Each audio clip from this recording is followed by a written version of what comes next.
Today I have a bunch of stuff that I want to talk to you about related to dynamic pricing.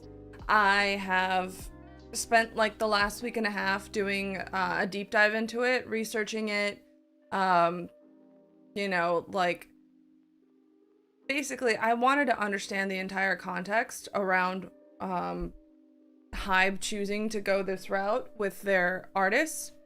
Because as you guys know, this whole thing started when last week, I believe it was the 3rd of May, Hive had their Q1 earnings call, and one of the questions that they got in it was, hey, like, what is the company policy or plan for doing dynamic pricing? And they said that they had already done it for Yoongi and TXT concert, and they were going to be doing that for all Hive artists performing in the US, and they were gonna be potentially expanding that to other countries. And naturally, people got very upset about it. And for the record, I don't think dynamic pricing is the solution to all the problems that are going on in the ticketing industry and the concert industry. And I'll get into all the details in a minute, but just like listening to the outrage and the commentary on in Bora Twitter, I really wanted to understand, well, what is the context for all of this? Why did Hive say that? What was the other stuff going on in the earnings call?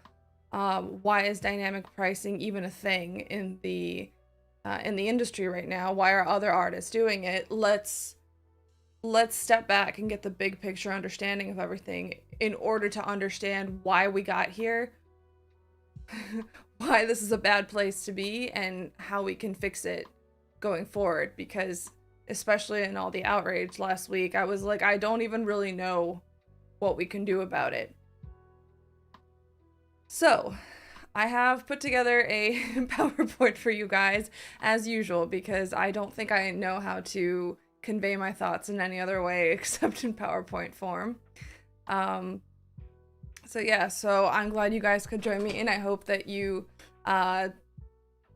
learn something new. Please feel free to like just chat as we go, because I want this to be a conversation. I want this to be a discussion. I have tried to see every side that I possibly could in this, and is it fixable? I think there is a way out of this mess, yes. So and that, if you stick around, you will find out what that is. Because that is the last couple of slides of my PowerPoint. So, yeah, 1 second. I just want to make sure I have all my text set up right, and then we shall begin. How is my voice in relation to the music? Is it too loud, too quiet?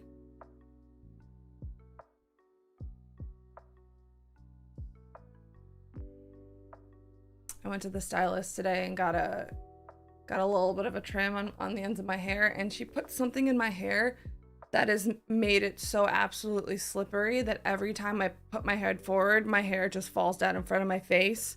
It's driving me crazy. Crazy. I sound good? Okay. Awesome. All right. Well, you guys let me know if you want me to adjust anything. Okay. Ready? Every time I start a stream, I wanted to like spend a couple of minutes talking and catching up and just like shooting the shit. And then the minute the camera's on me, I'm like, let's get down to business.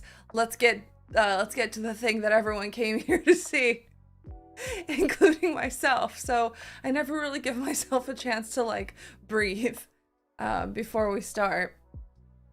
But well, what can you do? Okay. There's the slideshow. Goes here. This is very handy that I have 3 massive monitors for all of this.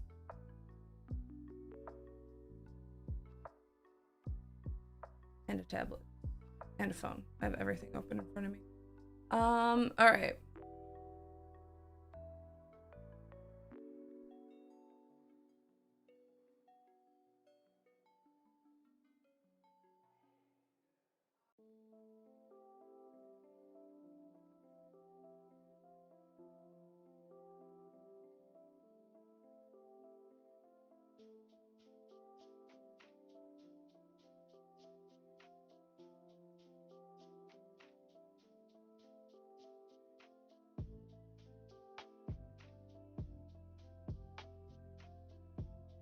I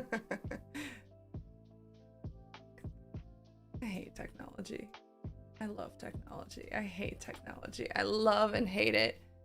My coworkers all think that I'm the most tech savvy person in the world, and I'm like, it's because most of them are not really good at even using their own cell phones. And I'm like, I can use a tablet. I know how to have apps that, I don't know. I'm like not that tech savvy advanced. I wish I was. Oh, damn it. Okay. All right. So you guys can see everything. Yeah, the outrage on Army Twitter was very big. And to be honest with you, we've always been iffy about dynamic pricing. So to hear that it came straight from Hive was kind of jarring. I know, it really was. A lot of people expressed the same sentiment that I had, which was like I have spent so long defending this company, explaining what I think the perspective is on why they do things the way they do, why I think what they're doing overall is still good for artists, it's good for the industry, and it's good for fandoms, and it respects the people that make up fandoms. And then they turn around and do this, and it was so out of the norm and out of like something that I could logically understand, that was why my reaction was, okay, what is the context of all of this? I feel like I'm missing something. And I don't know whether what I'm missing would make it clearer or make me feel like I've been betrayed by this company that I supported for so long, or what. So that was the impetus for all this. And after when I started digging into everything, I don't know, some things made me, well, you know what, instead of just trying to summarize this, let me start all this, and you guys can follow along with me and understand that there is some nuance to this, and there is supposedly a good intention, but the problem, I think the biggest problem in all of this is that Ticketmaster is involved, and all of us, like, there's literally no music fan or anyone who's ever used Ticketmaster ever who is on their side. We all hate that ticketing goes through Ticketmaster, and Ticketmaster has never found a way to, or wanted to fix their issues enough, it feels like. So, all right, so starting from the top, we all know how we got into this mess, but what is this mess? Exactly, there's no redeeming quality about Ticketmaster. They're going to take advantage of this for sure, in my opinion. Yeah, and the issue is also, let me keep going,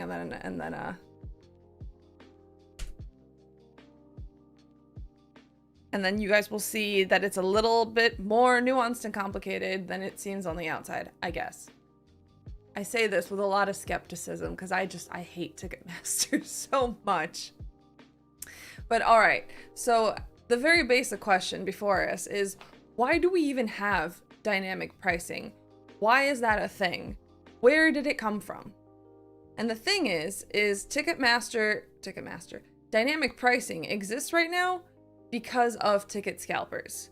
The problem is, and has always been, ticket scalpers, meaning people, professionals who buy tickets from the artist in the initial primary market, and then immediately turn around and sell it for a profit on the secondary resale market and make money off of it.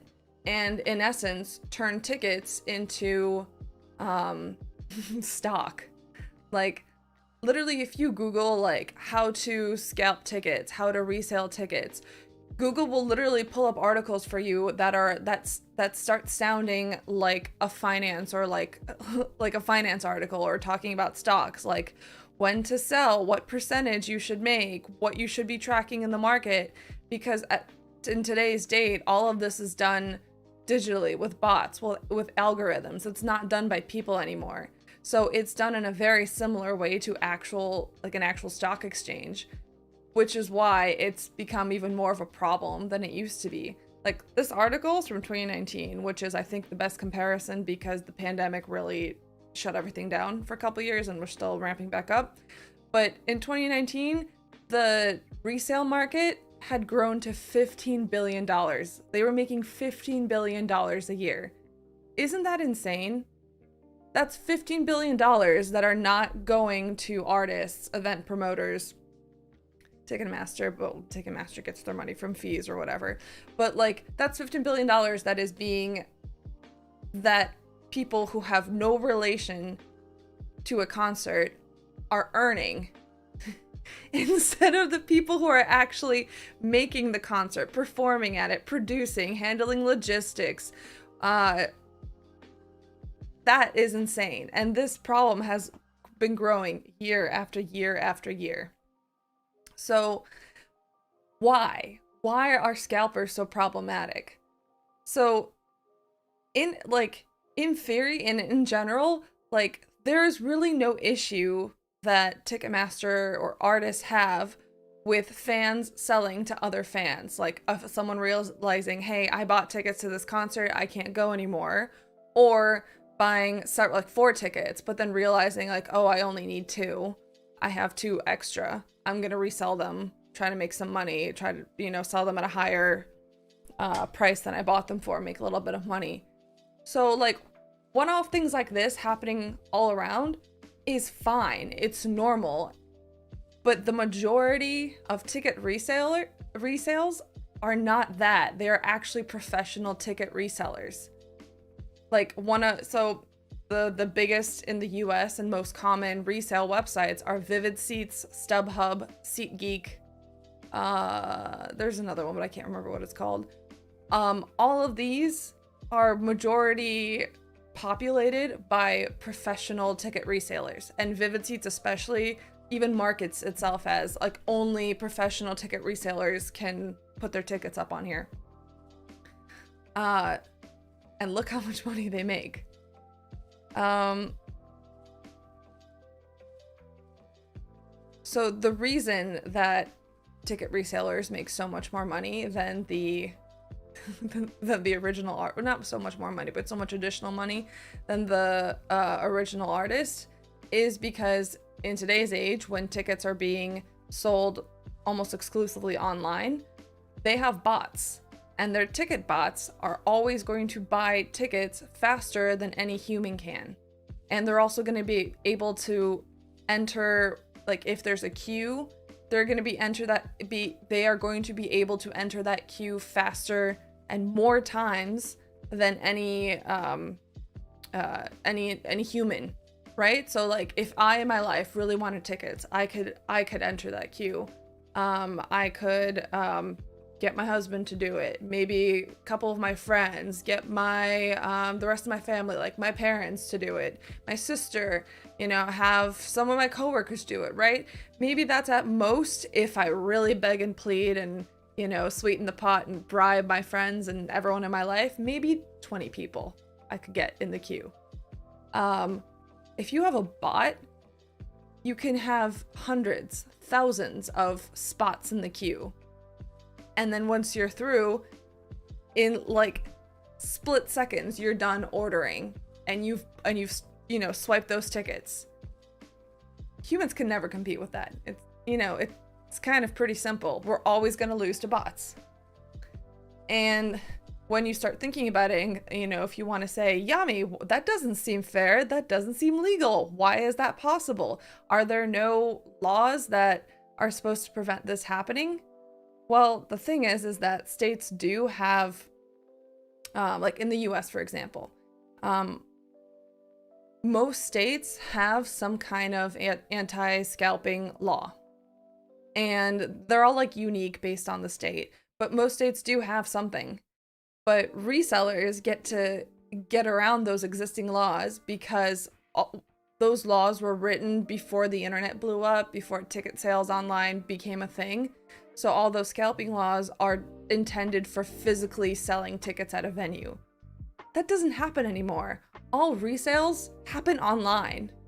So resellers are like, that doesn't affect us anymore. These laws don't apply to us.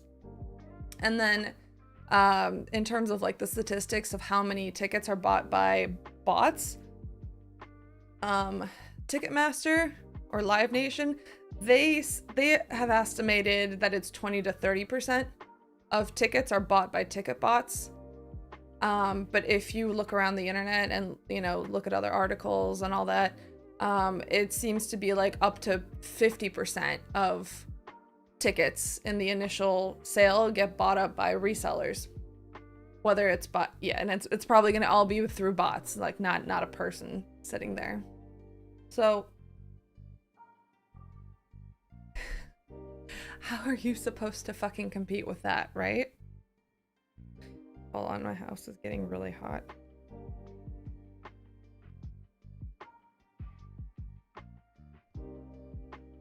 That's because it was on heat. That would explain it. All right, I fixed it. I knew it was bad, but that's a crazy amount, isn't it? It's just insane. I believe Ticketmaster gets a cut from the scalpers. Yeah, they do. We'll get back to that. They need to update the laws then. Yes, they do.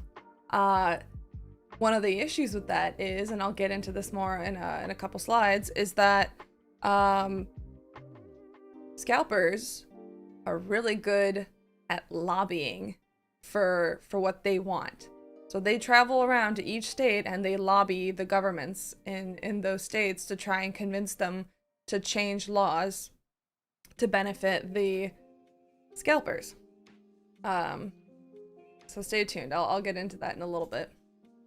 So how do scalpers justify their existence? How do they justify what they're doing? What is the argument that they're making? So their biggest argument is that the US and antitrust laws they protect the resale industry. And for those of you who don't know, who are not from America, we have antitrust laws, as probably other countries do, that are there to protect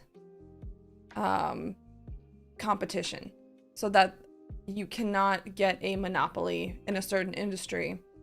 This is something that municipalities evaluate when you have like a big merger between two big companies. This is supposedly what was used to evaluate the merger between Ticketmaster and Live Nation in like the early 2010s.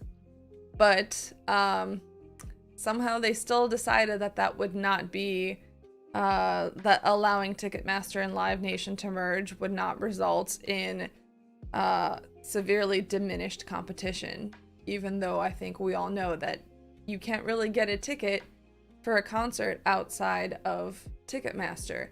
If you are an artist and you want to perform at a venue, you have to work with Live Nation and Ticketmaster. That's it. You can't go any other route.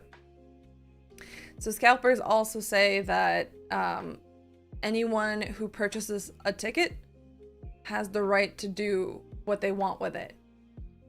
Like that, hey, I bought this ticket is mine, I can do what I want with it. If I want to resell it, I can resell it. If I want to resell it for $1 million, I can do that. If I want to resell it for $1, I can do that. You can't tell me what to do with my ticket. And so they have like a bunch of what do you call it? Like they're trying to pass this initiative, and like it's what they're lobbying, and they're calling it fan freedom, that fans should have the right and the freedom to do what they want with their tickets. But they don't really care about fans. It's these professional resellers. They care about themselves. So it's not fan freedom, it's scalper freedom. They want the freedom to do whatever they want and to sell on any website they want and be able to charge whatever price they want. And every single time Ticketmaster has done anything to change the ticket environment, scalpers have argued that it's anti-competitive. So when Ticketmaster switched from having paper tickets to digital tickets, they claimed that was anti-competitive. When Ticketmaster started having this encrypted mobile technology we all see it. It's called like safe ticks when you buy tickets through Ticketmaster. They claim that that was anti-competitive. And now some artists, which I will get into in a second, have restricted what you can transfer tickets, at what price you can transfer them at, and that they can't be beyond face value. They've also, scalpers have said that that is anti-competitive. So that is what they're hiding behind when they are trying to argue for them to have legal protections for their resale industry, and when they're trying to get people on their side, like fans on their side. Ticketmaster Live Nation has been monopolizing ticket sales and venues for years. Like, if you don't go through Ticketmaster here, you can't get stadiums or arenas to perform at. Exactly. Like, I think about this every single time. I wonder how the hell this merger was approved. I just don't get it. I really don't get it. All right, so what has Ticketmaster done to try and combat scalpers in the past and now? So first, they implemented verified fan pre-sales, which I'm sure you guys all personally know have been incredibly successful and effective at removing bots from the process. I will tell you, like, up front, I don't understand why, like, if you think about it hard enough, I used to think like, oh, verified fan presale, that should definitely be all that's needed in order for fans to be protected from scalpers. What do you do when you are verified as a fan on Ticketmaster? You give them an email, maybe you give them a phone number, and you have to have a login for Ticketmaster, right? I think that's all you need. And then they'll send you, like, you have to go through some steps where you fill out, like, maybe your name, what venue you want to go to, and you have to be logged into your Ticketmaster account, and you have to give an email and a phone number, and they'll email you with, like, the verification code or whatever, right? Don't you think that you could set up a bot that could automatically, like, first you set up a bajillion Ticketmaster accounts, and you set up a bajillion emails, like fake emails, and then just email, no phone number? Okay, maybe I'm thinking army presale. But so you have that, and then you just set up a bot to keep clicking the link to verify for presale and auto-populate all the information you need in there to be verified for verified fan, right? Like, it doesn't seem that hard. So on the one hand, it just immediately, if you think about it, doesn't seem like a surefire way to avoid scalpers.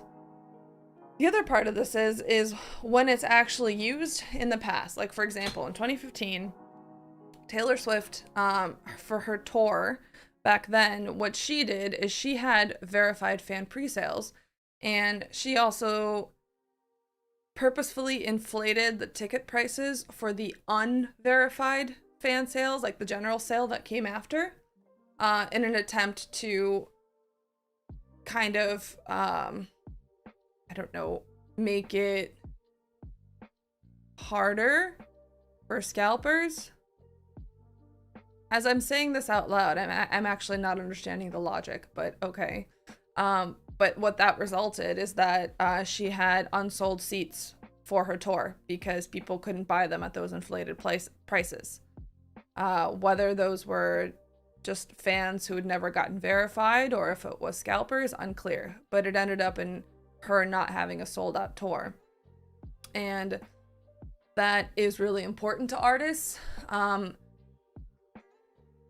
It's not necessarily for the clout of, like, being able to say I had a sold out tour, although I suppose that always is nice to have that kind of press coverage. It's more so if you can say that you know all of your tickets are going to be sold out for each of your venues, then you know exactly how much money you are going to be making off the tour. Like, that is a level of uncertainty that you can then minimize if you price it correctly. And you know exactly how much money you're going to make, so you know how much money you can spend on your concert to make it as good as possible while still making a profit that's like a certain margin, so like a certain level of profit that you're like, okay, I'm good, I've made a good concert, and I have enough money to pay everyone who helped make this a reality with me. I still have PTSD from the PTD concerts for verified fan presale. It was a nightmare. That whole thing was such a joke. Yeah, I agree with you. I haven't even been able to get into a presale in a while. I just don't get verified. Oh no, I do get verified, but when it comes to like I get put on the wait list. So I'm like, awesome, this thing is amazing. Even if you're not currently an army membership, you can join it the day of and you can still get in. Like, it's not exclusive at all. Scalpers can still get in. Yeah, I agree with you. I think if you're gonna have an army membership pre-sale, for example, I think it's I don't know if this would go over well, but I think maybe you cut off who can apply for membership before you announce the tour, so that scalpers miss out. But the other part of me also thinks, like, hey, if I'm a scalper, I'm probably paying, like, I'm probably a member of certain memberships already, because I know that those concerts are going to be in high demand, and I'll be able to make, I'm estimating X amount of dollars back if I buy this many tickets through this many accounts. Like, there's math to this. And that's what I was trying to say, that like if you Google it, you can start finding articles and like literature of people discussing and teaching how to scalp and like using math and like assumptions.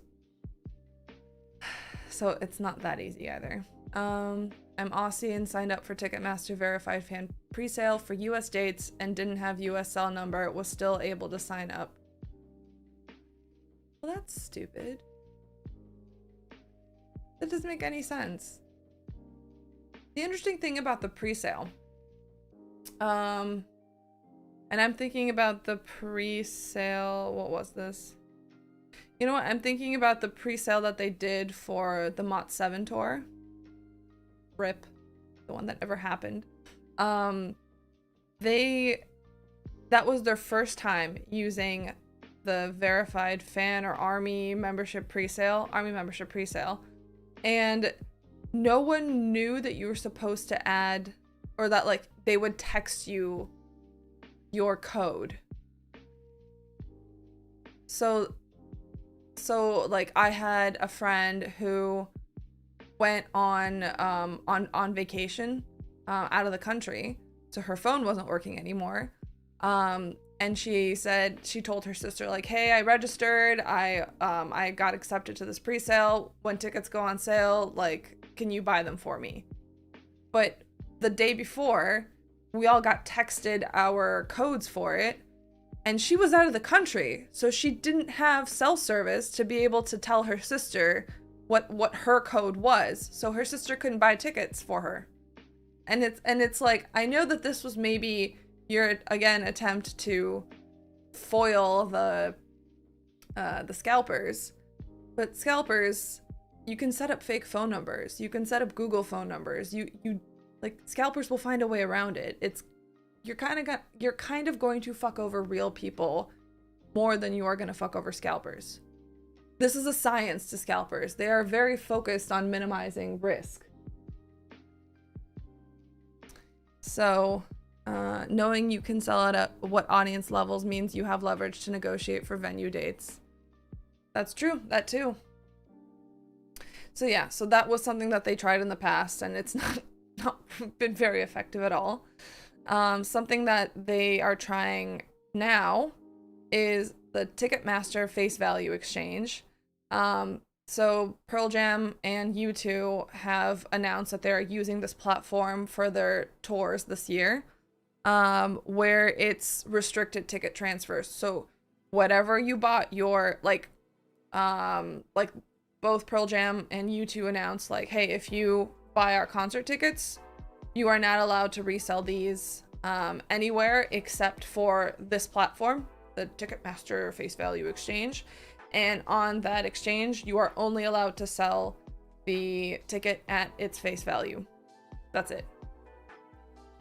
So by doing that, even if scalpers try to say like, oh, I bought a ticket here, it's on a random website, but I'm selling it for more money, a fan will be able to know, like, well, one, that's not allowed, and two, why would I buy your ticket at this higher price when I have this platform in front of me where I know maybe I won't get the exact same seat, but I can get another seat, maybe similar, that's probably going to be sold to, that has to be sold to me at face value of the ticket. Like, I can't be scammed through this thing. I like that method. Yeah, I like it too. And then the another thing that they're trying to implement now is all-in pricing. And I don't know who's leading the charge on this. I know artists want this to happen. Ticketmaster kind of claimed, because Ticketmaster and Live Nation both write articles on all this kind of stuff as well. It's like on their websites. I read through them. And I think it was one of them that was claiming that they were involved in all-in pricing, but I don't know if this is them like pretending that like, oh yeah, we've always been on board with all-in pricing, or if they're just like trying to, yeah, I don't know if this is like a real thing for them, or if they're just like pretending that they've always been on board with all-in pricing. So, but basically that's just making it so that when you're scrolling for seats, you're not going to see the price of the just the ticket, and then at checkout you'll see the fees. You're going to see everything up front, the same way that in America you do if you're trying to buy like airline tickets. By the way, I had to buy airline tickets a while back for Lufthansa, which is a German airline, and they don't have to follow the rules that you know, American Airlines have to, where you show all-in pricing when you are going through the, you know, clicking through the screens to like find a flight. So I got really sad because I thought that I had found a really cheap flight to go to Germany, and then when I clicked through everything and I saw the final price, I was like, oh, those are a lot of fees. And then I suddenly realized how nice it is when you don't have like shock from additional fees on like buying a flight through Delta or US Airlines or American Airlines. You're just like, okay, yeah, that's how bad it is. Okay, all right, click next. Yeah. But yeah, so this is some of the things that Ticketmaster has been trying to do, but they're not the only ones, because this is something that artists feel very strongly about too. And artists have been trying, outside of working with Ticketmaster in the ways that we just discussed, they've also been trying to find other methods to try and reduce scalping. So, for example, Ed Sheeran, for his 2018 tour, he actually had the balls to cancel more than 10,000 of his tickets, which were being resold on resale websites. He also, and the reason he did that, I think, is because he was partnering with a specific site called Twickets, that was where you were only allowed to resell tickets at face value. So he said, I'm only using the site. If you want to buy resale tickets to my concert, you have to go through here. And then at check-in to get into the venues, he made it so that he required IDs to be checked against those tickets. So he did that. Arctic Monkeys are supposed to go on tour this year, and they also have said that they are only going to have tickets be able to be resold at face value, and they have listed out like specific platforms that you can use, and that if they see anything being resold for profit, those tickets will be canceled. Is it the artist or the label that sets the price and makes the rules regarding prices? According to Ticketmaster, it is the artist and their company that decide all of this. But again, that removes context, and I talk about this later in this presentation.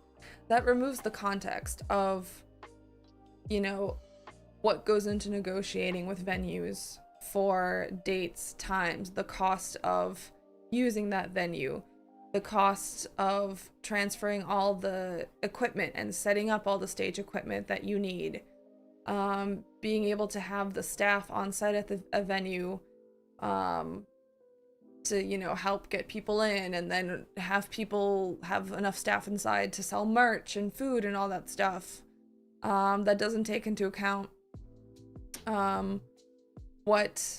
how early in the process these negotiations are happening. Like whether they're like, an artist is saying, I am shopping around, I want to set up a tour 2 years from now, so I have plenty of time to shop around and figure out logistics. Let's talk. Or if it's an artist saying, I want to go on tour in 6 months, 6 to 8 months. Time is of the essence to me.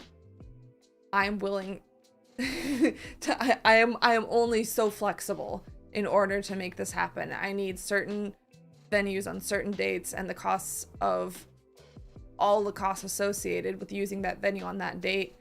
I'm inflexible. Like, it is what it is at this point. And maybe in that context, artists decide that they need to set the price of tickets higher or lower. I'll talk about this again in a little bit, but yeah. And then the other thing that we know and have been discussing here is that Hive, they offer fan club membership pre-sales. They have for BTS. I would assume it's the case for other artists, but I don't know enough. So if anyone has tried to go to concerts for like other Hive artists like TXT or 17, please feel free to chime in and let me know if Hive does those fan club pre-sales for them as well. The other thing that Hive has done that is apparently only unique to South Korea is that they have no transfer ticket raffles. So the way I understand it is, for the Seoul concerts, not even Seoul, just could be Busan or whatever, so Korean concerts, the first round of ARMY membership pre-sale, there is a raffle for tickets. So so only people who are in the fan club can apply for this raffle, and if you are selected for the raffle, you then can go buy your ticket. And because it's the first round, you cannot transfer it. Like either you go, you get it, you go, or you don't. And I think maybe you can just refund it and it'll get sold later on. I'm not exactly sure, but what I do know is that like the first round is you can't transfer it, so you can't give it to anyone else. It's yours and yours alone. And that is, I think, an acceptable way of reducing scalping. Because why would you buy more tickets if you can't transfer them to anyone?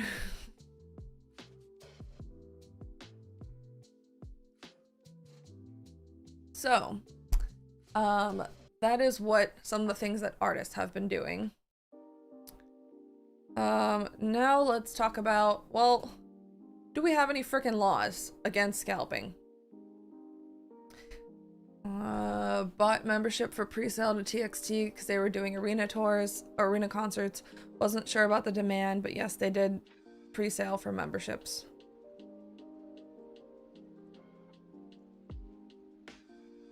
But won't scalpers yell about the the antitrust thing?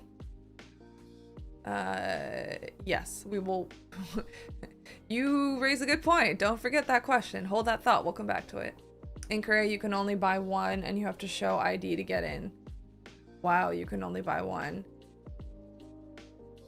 I mean, that is, I think that seems to be an effective way to get around scalpers. If you can't go though, if you bought one and you can't go, can you can you just sell it back to them, like get a refund? Or is it like yours no matter what? So I wonder what the anti-scalping laws in Korea are. Or are there not any, so they have to do this in order to make it as hard as possible for scalpers to buy. You release ticks and someone else can buy. Gotcha. Yeah. Yeah, that makes sense to me. Yeah, so speaking of governments and what they can do, you can cancel and refund Korean concert tickets. See, I feel like we should do that here. And just cancel it straight back to Ticketmaster or wherever the hell you buy it. And make it so that it's like all the tickets are just controlled in one place. We'll come back to this. You guys are all saying good things. It makes sense. It's illegal to scalp in South Korea.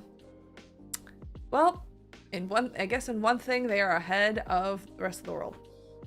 So let me just talk about the US first because I'm most familiar with that. And then we'll talk about in purple the other countries.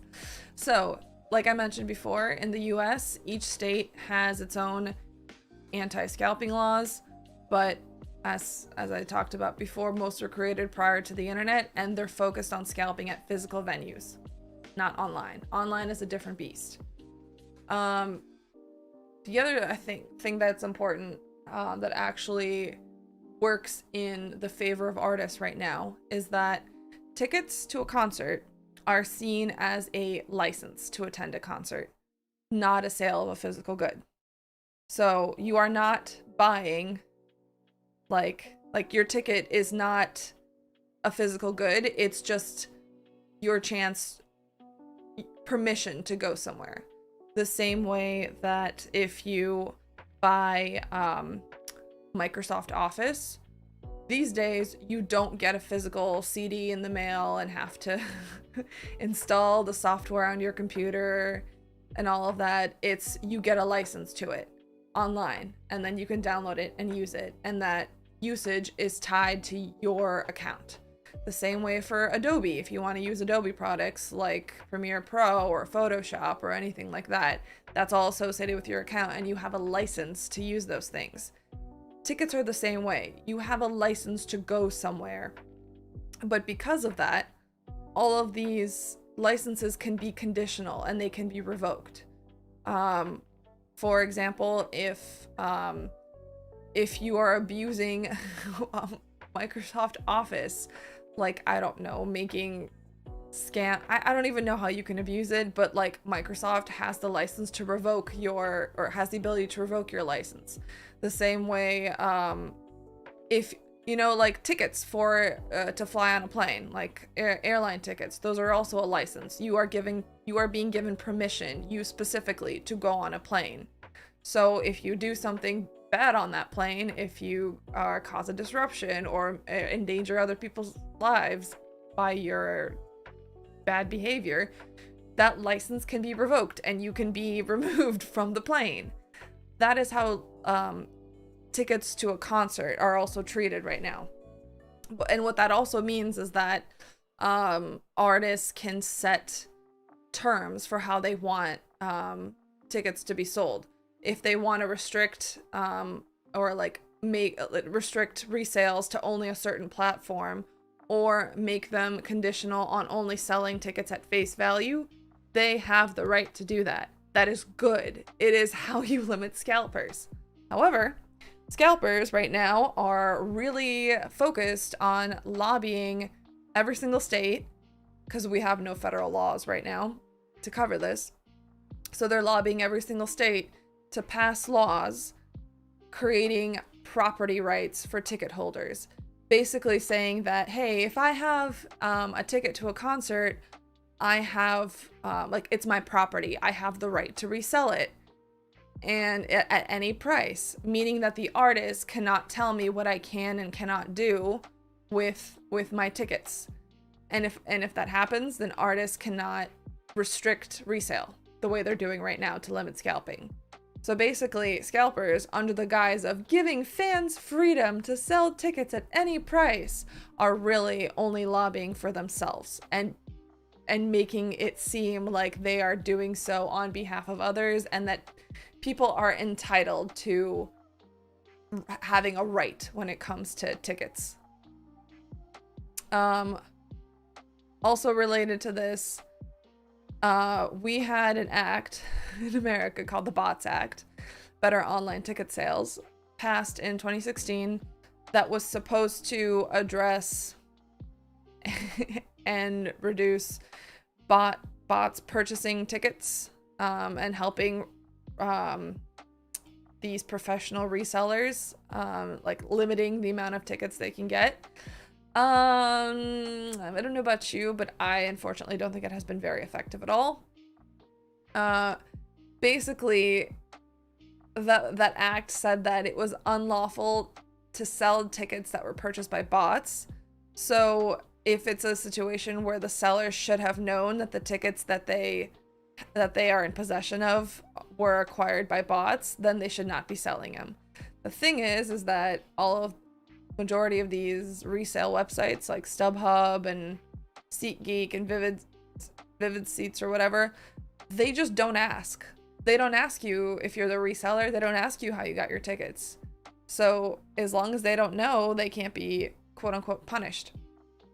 But the other thing, I guess, notable thing that has happened because of this act is that Google now requires those websites that resell tickets and like to like literally disclose that they are not which is why if you Google like BTS concert tickets, the first couple of sponsored links are these resale websites, and it'll say like will be some little font somewhere saying something like, oh, reseller, no, and then like below that, like the fourth or fifth link, that's Ticketmaster with the primary tickets being sold.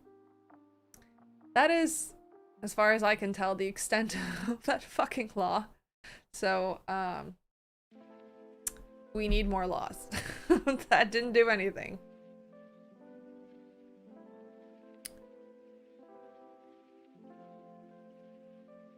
It's illegal to scalp, Korea. It's illegal in Belgium too. Oh no, am I breaking? Jay would like to know if I am breaking. How's my connection? Dropped frames. I am dropping some frames. Why am I dropping frames?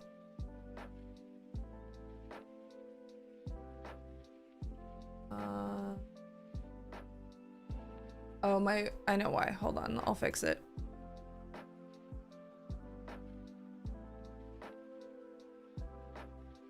Output.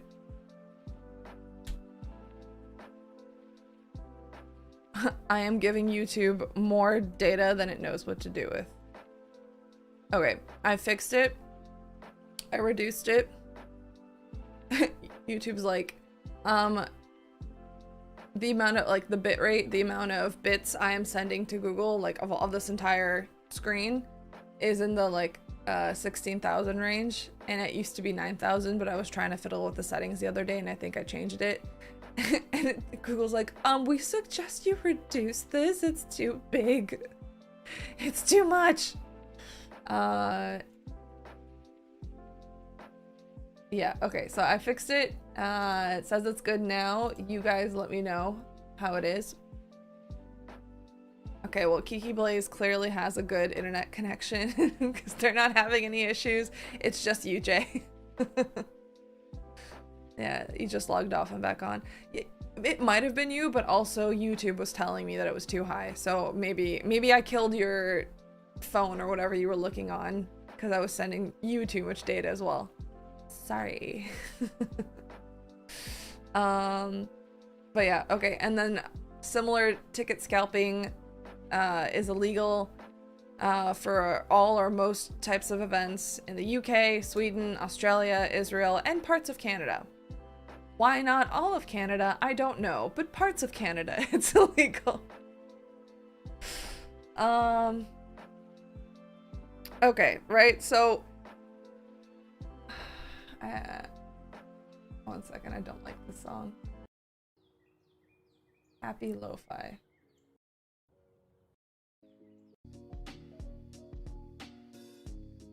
Good mood Lo-Fi. What does bad mood Lo-Fi sound like?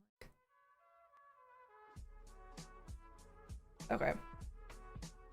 So, we've kind of set the stage, right? Scalpers have built an entire lucrative industry off of artists and the concerts that they put on. And it's not even just concerts, it's all live entertainment, which includes sports as well.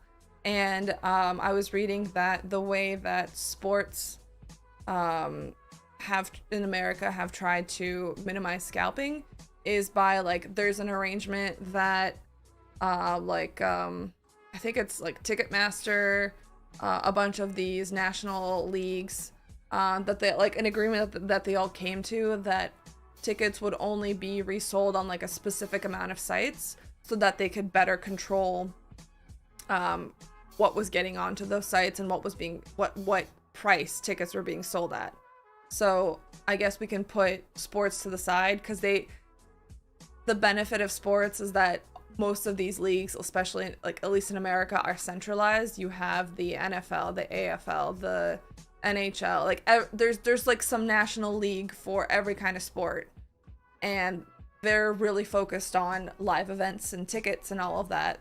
So they are able to collectively bargain and come to agreements with Ticketmaster and the venues. For artists, most of the time artists are all different under different labels and are all negotiating their own terms and individually, which makes it harder for them to find a way to come to a collective agreement, which is why I've been seeing that these artists are dealing with the situation separately.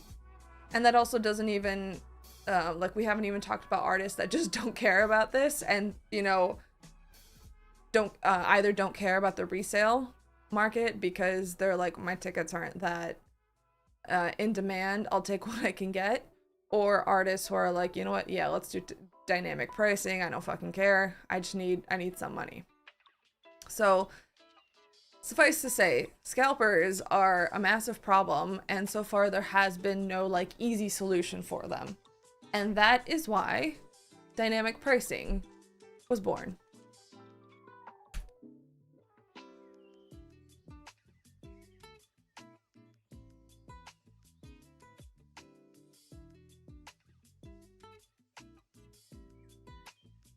So, dynamic pricing, what is it? So, dynamic pricing is something that we've already seen in airline ticket prices, hotels, and the release of like new high demand stuff like the PS5. Basically, dynamic pricing, you can also call it surge pricing, demand pricing, time-based pricing. It's a strategy where businesses adjust the price of their offerings to account for changing demand. So in other words, this all involves algorithms and something that is only bought online. So they set up an algorithm that based on the amount of demand for this item and based on the amount of people buying it, they will increase the price. And if there is no demand for something, if no one is clicking on something to buy it, the price should go down. The specific logic of when prices should go up or down is based on the algorithm. I don't know how the specifics of that would work, but that is the idea. And I was reading how like dynamic pricing started in 2011 and how there had been like basically studies done of pricing, and that like if you price all the seats at a venue the same amount, not everyone is going to be able to afford that price. So people are gonna buy the closer up seats and maybe not as far away. Because they'll say like, oh, that's not worth that price. So like you'll only make X amount of money. And if you price, if you use dynamic pricing such that based on what people decide is a more attractive seat, they'll pay more and make seats that are less attractive cheaper. overall, you end up making more money that way than if you had just priced everything at the same price. I don't know. I remember reading this and I'm like, yes, but that's ignoring the fact that concert experience isn't going to see a live event. YouTube is not receiving enough video to maintain smooth streaming. As such, you viewers will experience buffering. All right, I'm going back to the thing I was doing before. Let's do 15. Not 16, we'll do 15. The BTS book price went up 10 euro. Is that a euro? Yeah, here when the title dropped. Yeah, that's an algorithm. All of that is dynamic pricing. It's pricing that is based on demand, that is based on the volume and the time of that demand. And it's adjusted by algorithm. So, why is that a good thing? Are there arguments that can be made in support of dynamic pricing? Because obviously, we've seen a lot of dynamic pricing lately. And the biggest one that people make for why dynamic pricing as applied to concert tickets means that when people are trying to buy tickets for a concert, if there is a huge amount of people all clicking on the same seat, in theory, that should make the price of the ticket go up. And then if there are people who are not clicking on certain seats, maybe less desirable seats that are further away, those prices should be going down so that people would see the price go down, and then therefore the seats will become more attractive to them.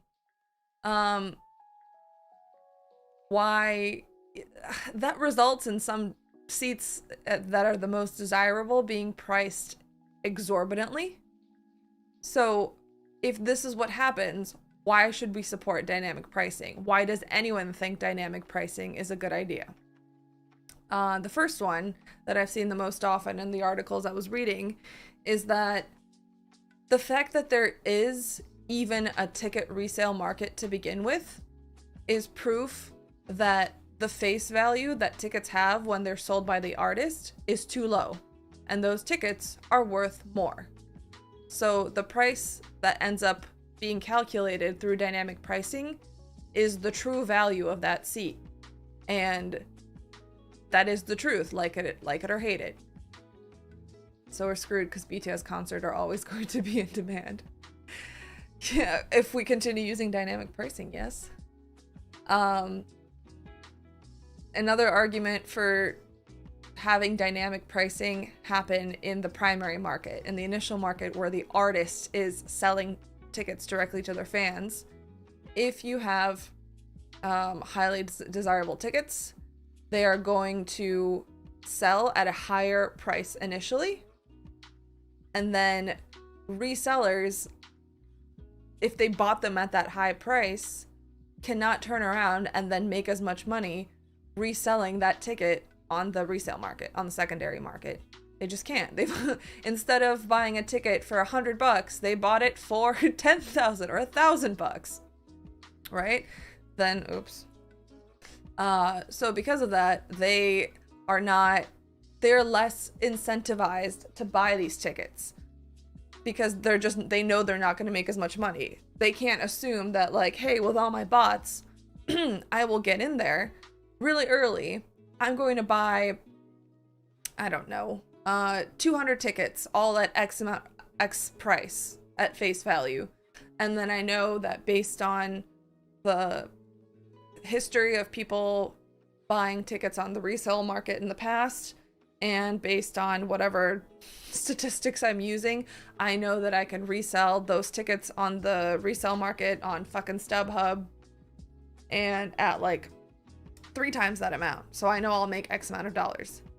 But now each ticket they buy is going to skyrocket the price, because now the ticket reseller bots are competing with the algorithm that is determining dynamic pricing. So they are now, because of how quickly they buy those tickets, the price of those tickets is going to skyrocket really quickly, which is what we've seen. And as a result, they're going to make less money. And it's also harder for them to calculate how much less money they will make because they don't have access to how the algorithm works. They can only guess.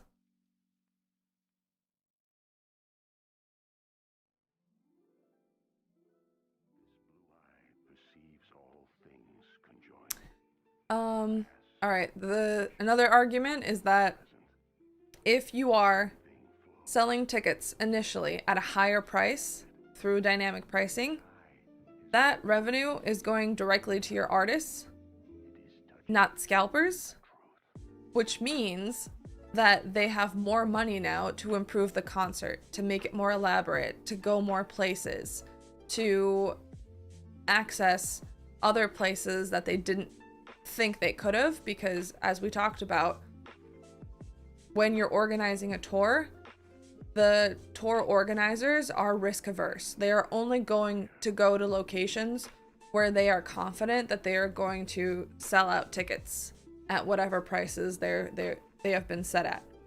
If they can instead have dynamic pricing where some spots sell out for more and other spots sell out for less, statistically they will make more money doing that, and there's a greater chance that they will sell out. I don't know how this applies to BTS because we sell out every concert in every place no matter what, but other artists in general, this is supposedly, it works better for them this way, in theory.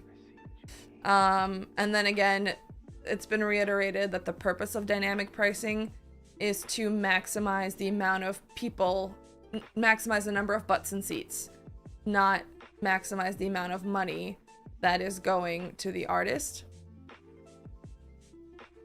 But that to me is contradictory with the fact that this dynamic pricing is also happening in order to price scalpers out of the market so that they aren't motivated. They don't have an incentive. They can't make as much money reselling tickets as they used to. And then, as always, the last argument that people make is that we've seen dynamic pricing already in a bunch of other industries. As I also said, airline tickets, hotel rooms, all of that is already algorithm driven, and people don't complain about that. Pricing tickets higher than they are now to reflect the true price won't really help. We'll still buy it, and so will scalpers, and make even more money. The only one affected are the fans. I think fans are definitely affected by this. So, let's talk about the reasons why dynamic pricing is a disaster. So, the one that initially just comes to mind is the fact that if you have a high demand for a concert, which is what every artist strives to have, then the tickets their tickets for their concerts are going to be priced so high that lower fans will just not be able to afford them. Lower income fans. It literally will separate out fans into rich fans and poor fans. Like, it's very classist. And it also means that concerts are only going to be a place where people who have a lot of money can go, and those don't always end up being actual fans. Another issue with this is that if tickets for a concert are priced dynamically, then there's not really any price that can be promoted ahead of time by the artist or the venue or for the tour. Like, there's no transparency. Maybe you even say, like, oh, tickets will start at $250, $300, $500. But nobody will ever actually be able to rely on that. You get into the queue, you get into your chance to buy tickets, you click through, and suddenly they're $1,000, $2,000. How are you supposed to know that ahead of time? Yeah, but people aren't panic buying airplane tickets. Exactly. The other big reason about why we don't need dynamic pricing is artists, as we've gone over, are already applying their own ticketing rules with this verified, not verified fan, the face value exchange that Ticketmaster just launched, these raffles where you cannot transfer tickets to anyone else, using only one specific platform for resale, checking IDs at doors, canceling tickets that are sold on other resale websites. Like, artists have found other ways to limit the amount of money that a ticket can be sold for, and limit the amount of ways that a reseller can sell tickets for. So it's not like dynamic pricing is the only way forward, which is how it's been promoted in some places that I've seen. The other thing is that if you know, the argument that was made is that, well, it's to, you know, make sure we maximize the amount of butts and seats, and you'll have ticket prices that go up, but you'll have other ticket prices that go down. The truth is that tickets for concerts and professional sports games only ever go up, not down. Think about it. If you see some kind of concert or some event that's supposed to be coming up, and ticket prices keep getting slashed and going down, well, suddenly there's this idea that, oh, this is not going to be a good event to go to. Nobody wants. You get kind of like peer pressured, or like you take direction from what other people are interested or not interested in. So concert tour organizers, like I said before, will specifically like do everything in their power to avoid having a situation where ticket prices drop, or you're not going to have every seat sold, because this is like a poison to them. Like, they have to avoid this kind of situation happening. So then us as fans should never expect ticket sales to go down and therefore decrease in price. Demand will only go up. And the final thing, as Annika mentioned, and which I completely agree with, is that nobody panic buys airline tickets. Nobody panic buys hotel rooms unless all of this is related to a BTS concert. Dynamic pricing is a predatory practice because it is dependent on having extreme sellout demand for an artist concert by its fans. So in effect, they need fans to have high loyalty and a high desire to see their artist, which stems from love and pure, emotions of wanting to support their artist and connect with them.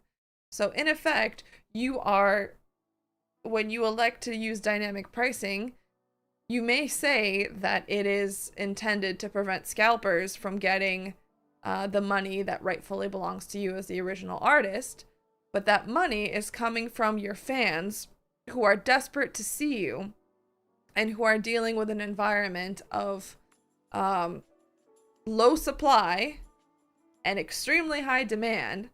And instead of adding more tour stops, more tour dates, or doing anything, creating a live stream concert environment, creating any other avenues for your fans to give you the money to see you, you are demanding that they give you more money now to see you by not changing anything except saying, oh, you like me that much? Give me more.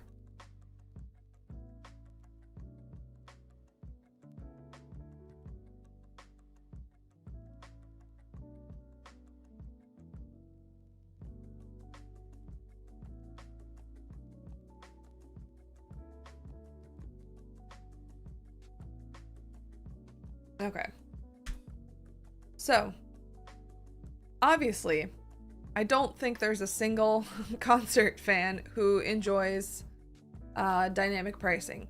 There's been outrage over the heights that ticket prices have soared for a variety of artists, including BTS, including Taylor Swift, including Bruce Springsteen, all over the place.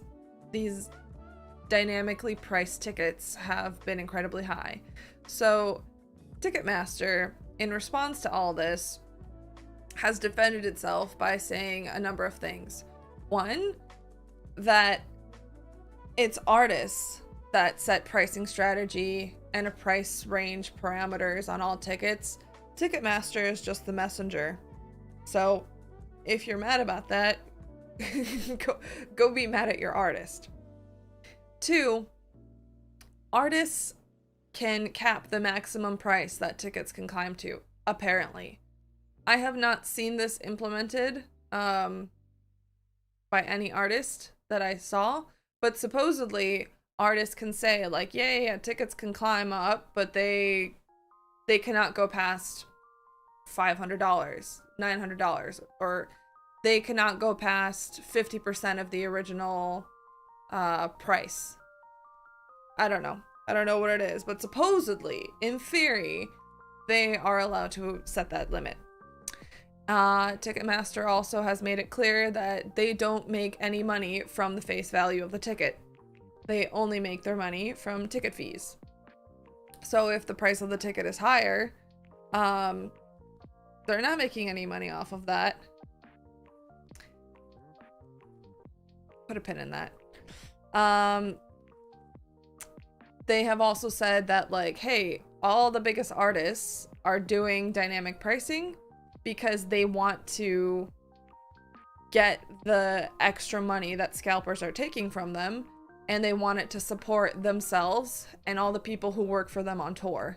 Like, it is their money, that is their right to be able to collect on it, rather than the existing model, which allows fans to still pay that money but have it go to the reseller who has nothing to do with that concert.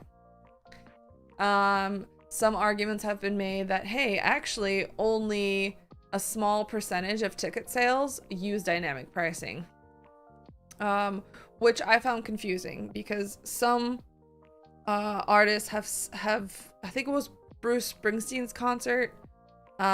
concerts that they calculated that only 12% of tickets were sold at a price above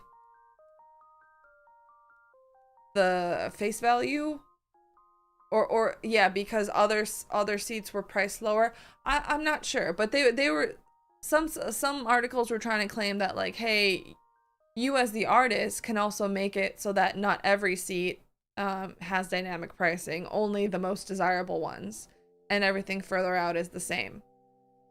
And then the final argument that I've seen made is that ironically, it's the fans who pay the most for the tickets, usually on the resale market or even on the primary market, who end up being the happiest, because if you pay a lot more money, you can get like a VIP experience, you can get access to soundcheck, you can get access to a special place where you get to meet the artist beforehand, or you can I don't know, have a special suite set aside for you. So or you have fans who are just happy to be able to go to a concert,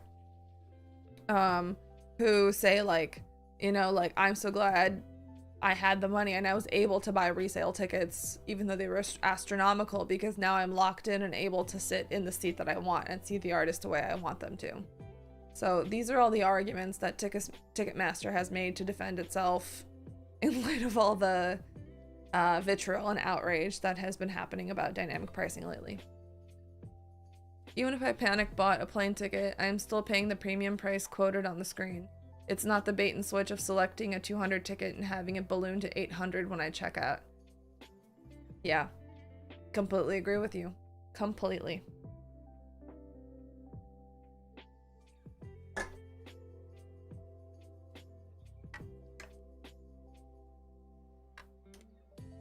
So, Ticketmaster has all of these reasons all nicely tucked away for why it's not the bad guy. It's the artist that's the bad guy. It's the scalpers that are the bad guy. Ticketmaster is just the vehicle of how all this happens. But the thing that Ticketmaster isn't saying and doesn't like to promote about itself is that, one, there is always a context for why artists would decide to select dynamic pricing. As I mentioned before, it could be because they're looking at the venues that they're going to and the price of getting the venue on the specific day they want and being able to afford all the things that they need to make their concert happen is really high, and they can no longer make the money that they need. They can't make a profit if they sell ticket prices at a certain amount. And maybe they decide like, oh, dynamic pricing would allow me to do that versus just increasing the price across the board of all of their concert tickets. I don't know. And in this case, I will point out that these venues are all mostly controlled by Live Nation, which is a part of Ticketmaster. So Ticketmaster is the one saying, hey, if you want to use the venue on this day, it'll cost you this much. Oh, that's really expensive for you? Oh, so sorry. Well, you can always turn on dynamic pricing. Or maybe it's saying like, oh, you want to sell tickets at like at a fixed value that's a little bit higher. Oh, well, our consultants don't think you'll be able to sell them at that price because here's historical records showing that people don't buy tickets that are priced that much in this area, blah, blah, blah. Like, we don't know what goes on behind the scenes in terms of that negotiation. And I would imagine there's a lot of stuff that goes into it about why artists might decide, oh shit, I'm not making the money I need to in order to make this tour sustain itself. Maybe that's one of the reasons I'm going to do dynamic pricing. Another thing that Ticketmaster isn't saying is that it has been revealed that Ticketmaster has an existing relationship with those scalpers, with those resellers, and they deliberately sell resellers large batches of tickets. They specifically do this. They even bought a website called Tickets Now as a resale website for this purpose. And so if you're a reseller, instead of the way like a normal fan, if you want to resell your ticket, you can just go on the Ticketmaster app and say resell ticket and it'll go back to the market. I think the way it works is that resellers sell their tickets not like that, but through Tickets Now or whatever the website is called. I forget what it's called. I think it's called Tickets Now, but I forget. And so Ticketmaster knows immediately that those are reseller seats because they've come into the same place where you can buy tickets through that window. So there's extra money that they're making through their arrangements with the resellers. So Ticketmaster is playing both sides of the game. Ticketmaster is focused on making money, and they will make money through every way possible. And of course, they're also going to be on the side of artists. One, because supposedly their mission is to allow fans and artists to connect in concerts. So they're going to support their artists. But also, I would say that part of the reason that they're against scalpers is because all this time they haven't been able to make money off of scalpers when scalpers are reselling tickets on these other third-party websites like StubHub and Vivid Seats and all that. So Ticketmaster, I think, has also been trying and has been caught trying to make relationships with resellers where they take a chunk of those profits themselves. Again, still avoiding the artist. And yeah, and the other part of this is that when you have a higher ticket price for whatever reason, whether it's dynamic pricing, whether it's a reseller selling a ticket at an exorbitant price, a larger ticket price equals larger Ticketmaster fees because they are calculated by a percentage.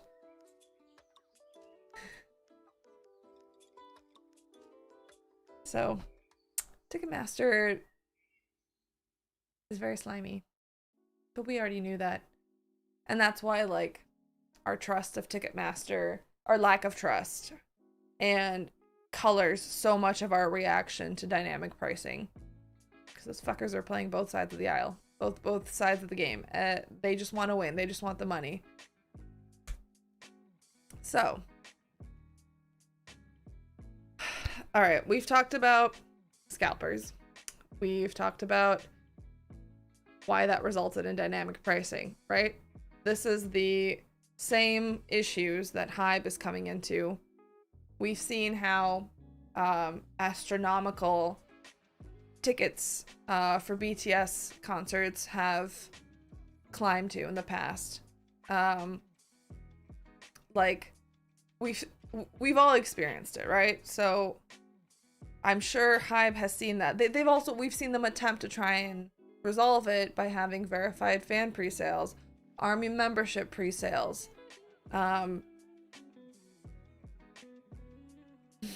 almost no effect in the US. So I'm sure that has been something that has been very frustrating for them, just on the front of that they are losing out a lot of money to resellers. But also as a company, they've been having some other issues that they're dealing with. Namely that historically, their company, as we all know, grew because of BTS. Like, their company is founded on BTS and BTS's success. And we also know that after BTS announced their hiatus from group activities in June of last year, Hive stock price dropped significantly immediately because all the investors lost confidence in their company. My hair is so fucking slippery. It's driving me crazy. Sorry, I'm touching my hair more often. But yeah, so since June of 2022, Hive has spent all of this time in every earnings call trying to prove to their investors that they have built a sustainable business that is not dependent on BTS, that will continue to make money, that will continue to grow, that will continue to turn out new artists who are talented, who will access other portions of the music audience around the world, and that the Hive business model is still... Sorry, just saw a cat. That the Hive business model is still something that is rock solid, has a solid foundation, and can only get bigger. That is... They're a public company. That is what they have to prove. So, fast forward to this earnings call that happened last week to talk about their Q1. So, going into it, there was a lot of pressure for them to show growth in their company and that they had a good business plan because they had a loss in Q4. I think we even talked, like, there was discourse about this on Twitter when that earnings call happened. Everybody was like, there's a loss. I think it's because of their acquisition of QC Media in Q4 of last year. I think that's why. It costs a lot of money. But anyway, so they're under a lot of pressure this quarter to show growth, to show success, to show that they know what they're doing, that they are going to continue to be profitable, that they have other artists that are going to grow, and that Weverse is the best thing ever, and that it's going to take them to new heights, and everybody needs to pay attention. So, I have some fun things to show you related to this. I made notes. How do I do it?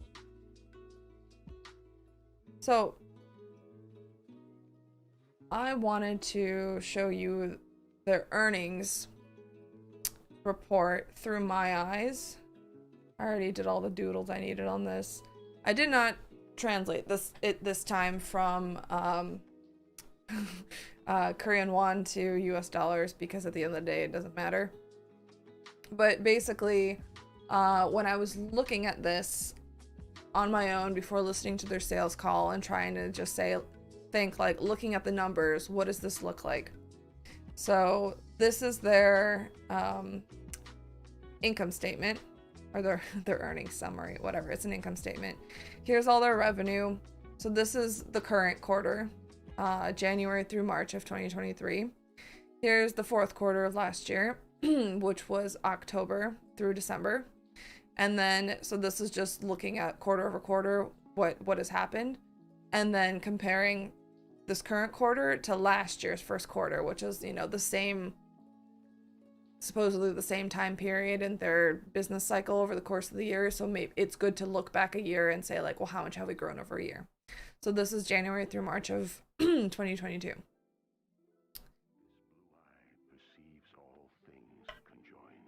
So, I don't know how many of you have listened to my other, or watched my other earnings videos where I go through Hive's earnings calls, but at a high level, basically, Hive is really focused on turning into a business where 2/3 of their revenue come from artist indirect involvement and 1/3 of their revenue comes from the artist. Because an artist is a person, is a valuable thing, needs breaks, cannot be treated like a machine, but all of the stuff that comes from them, it can be more reliably made, and it is less pressure on the artist. So artist direct involvement is stuff like albums, concerts, ads, and appearances, versus artist indirect involvement is the merch that comes from their concerts, from their albums, licensing of their IP in games, in merch, in stuff like that, content, which is the things that they record and then sell for a lot of money, like concert live performances. In terms of BTS, that would be BTS Run. Or would that fall under appearances? What would content be? I always forget. I don't know, maybe that would be where the HYYH drama would go. And then fan club is membership. So a year ago,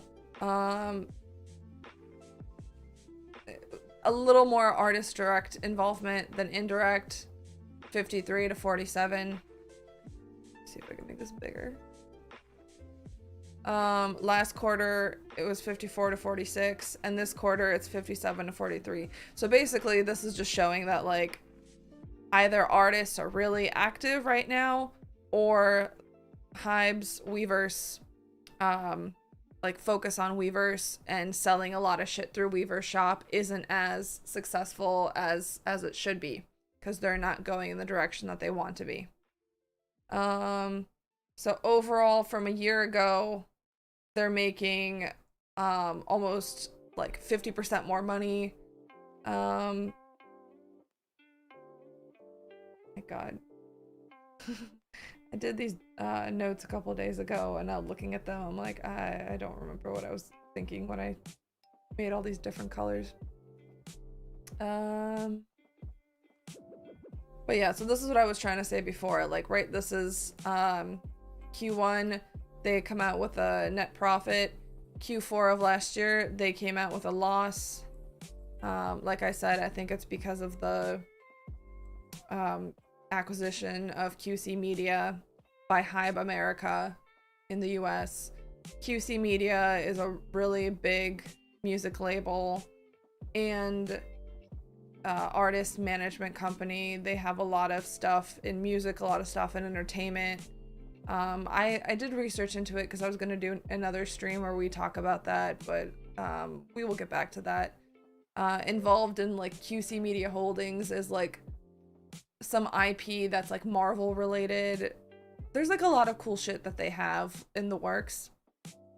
So I think there's a lot of potential in that acquisition. But anyway, so I think that's why they have had that loss. Yeah. Anyway, long story short, they're doing okay. They're doing better than they did in Q4. They're doing better than they did a year ago.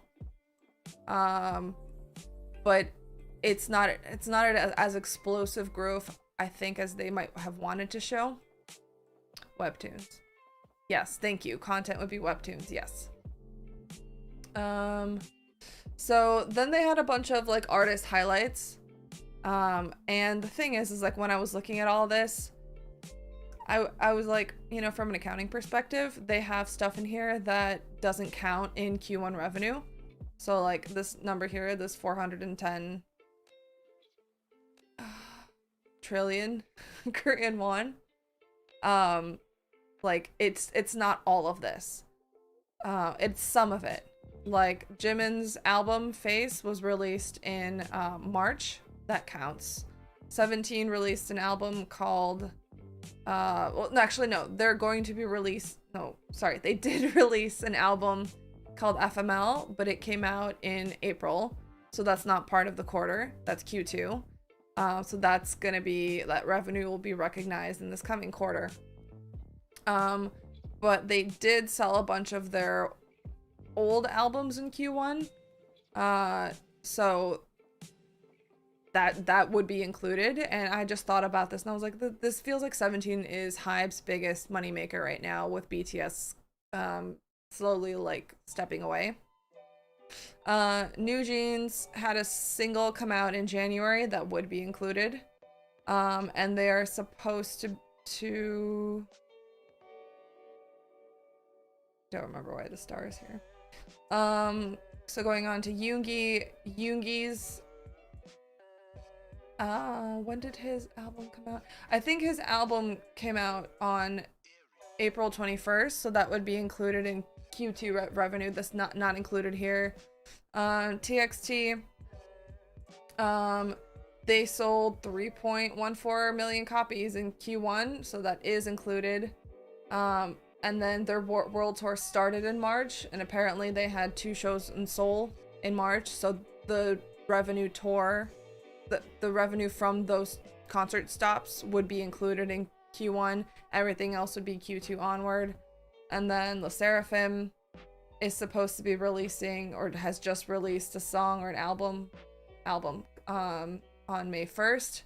So that's Q2. So basically, like, all of these artists here are like, it was Hive's attempt at saying, yeah, we may have had a light Q1, but we're set up to have all these world tours. We're set up to have all these music releases from everyone in Q2 onward for the rest of the year. So like, we're set to make a shit ton of money from all of our artists. Like, don't count us out. It's not like we're asleep at the wheel. And I saw this and it was just saying like, who's been selling the most, and I just thought again, like with BTS and doing their military service, it just looks like 17 is the biggest revenue generator right now. Then they talked about Weverse a bunch.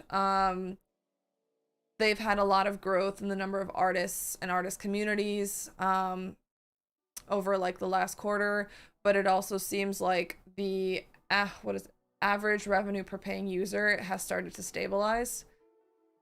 I hate these kinds of charts, but basically if you look at the very pale bars, that's revenue per quarter in 21. So they had a lot of growth in Q2 that year, and then it went down. And then so these middle purple bars are 2022, so they continue to make more money per paying user. And then in this year we've only had Q1, but we've dropped again. So this came up as a question for Hive during their earnings call, like, hey, are you not making as much money off of Weverse anymore, like per person? Like what is this? Like, are you done? Have you reached like the max profitability you can for your platform? So that was that.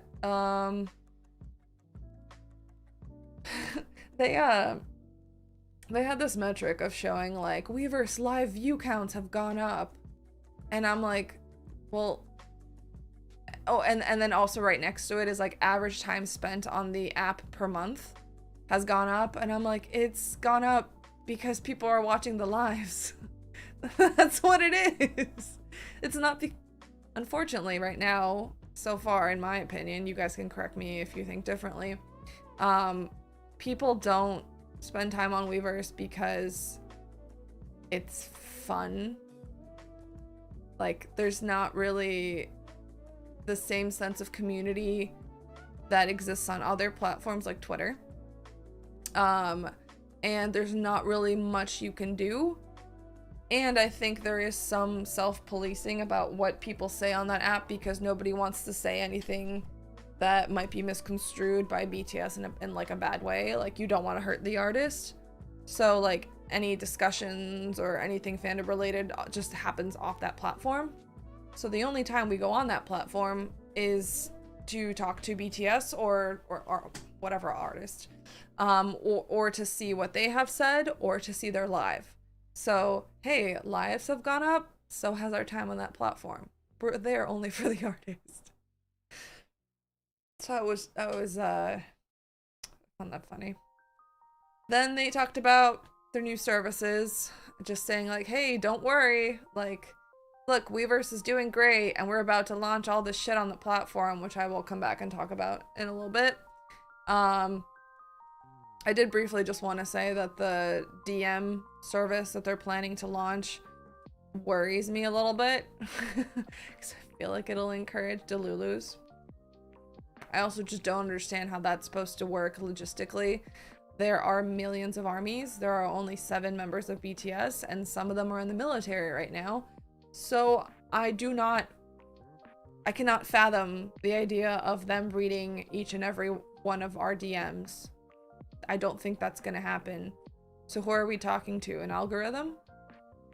Or is this another one of those things that they tried to do a while ago, where it was like, you were supposed to write something to BTS and like use a certain hashtag, and they printed out an extremely long letter to BTS, and we killed a lot of trees.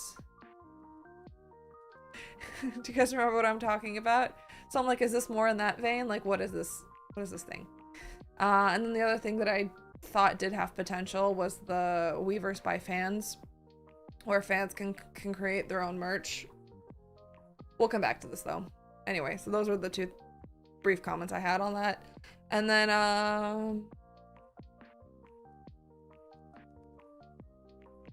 think I was just looking at their like the last year per quarter, their like income statements, and then comparing to Q1, and it just looked like they hired a bunch of people at the end of last year. Oh, you know what this is? It's probably with the acquisition of QC Media, all the people who work for QC Media now roll up into this number. That's probably what it is. Yeah, okay, so that's it, right? That's the rough idea of what they were trying to show in their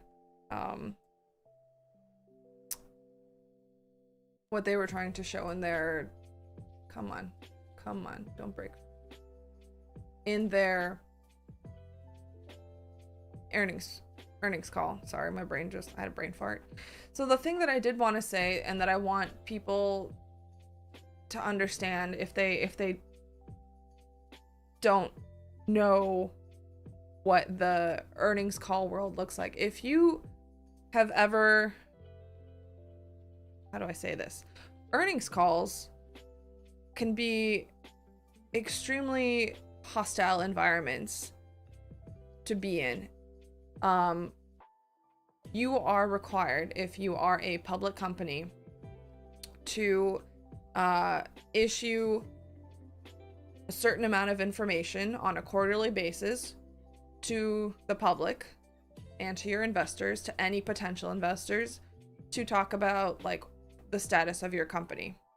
There are things legally that you're required to include in this, and there are things that you don't have to and probably shouldn't include, because people are going to make financial decisions based on the information you provide in this earning call.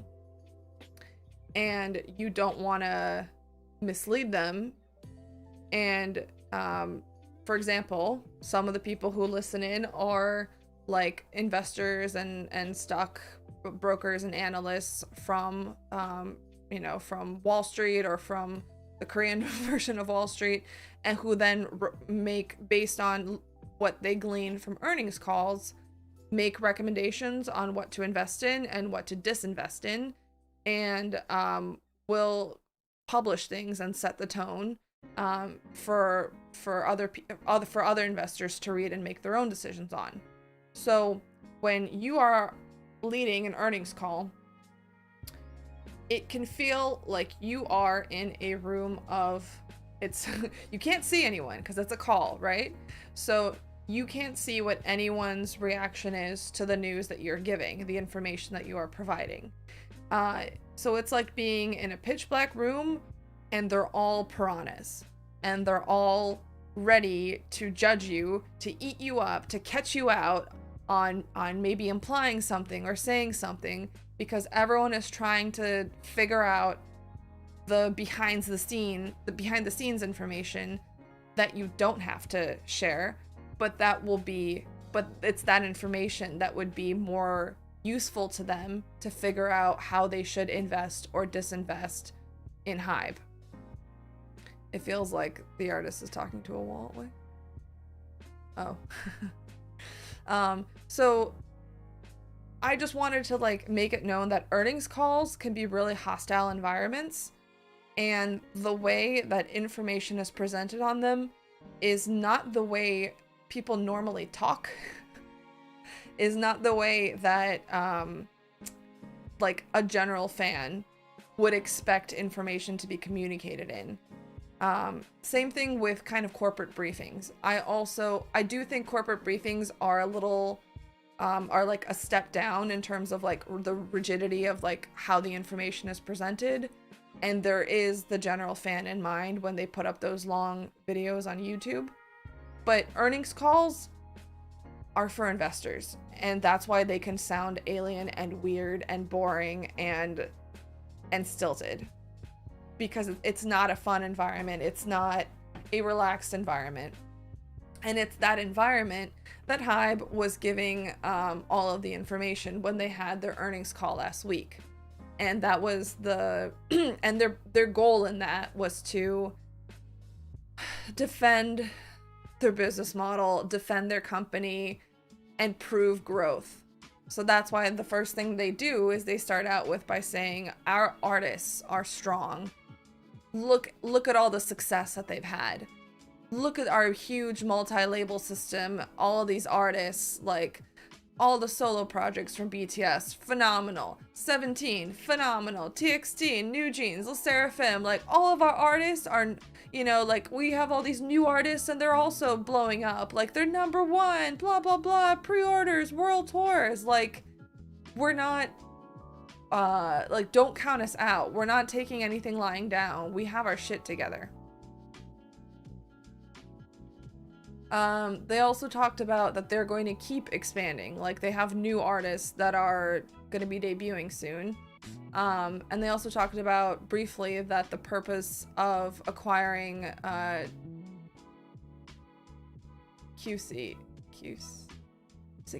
having a brain fart. Is it QC Media?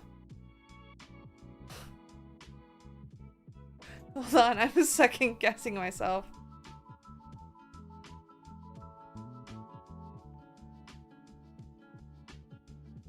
It is QC. Okay, I'm not crazy. I'm so happy about that. All right, so they said like, hey, we acquired QC Media because we want to expand our pipeline of artists across the globe. We want to have artists across geography and across genre. We are not solely focusing on South Korea, Japan, America. Like we're not focused. We're everywhere. We want to be in every country. We want to be in every market.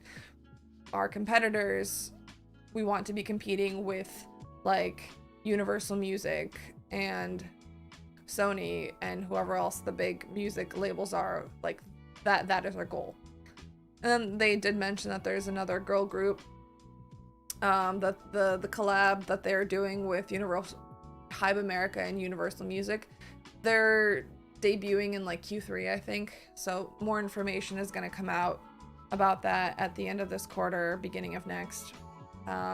So that's what they have to say about that. And then, as we saw in their earnings report, they were really focused on showing that Weverse is going to have explosive growth, and it has had that already. New artists continue to join the platform and start communities. More artists from the US and Japan are going to join soon too. Japan artists are going to be joining like in Q2, and then US artists are going to be joining in like Q3 and Q4. And they also talked about how they've been really focused on expanding services, and to that end, their acquisition of VLive was extremely important because it allowed them to have the technology they needed for Weverse live streams and concert live streaming.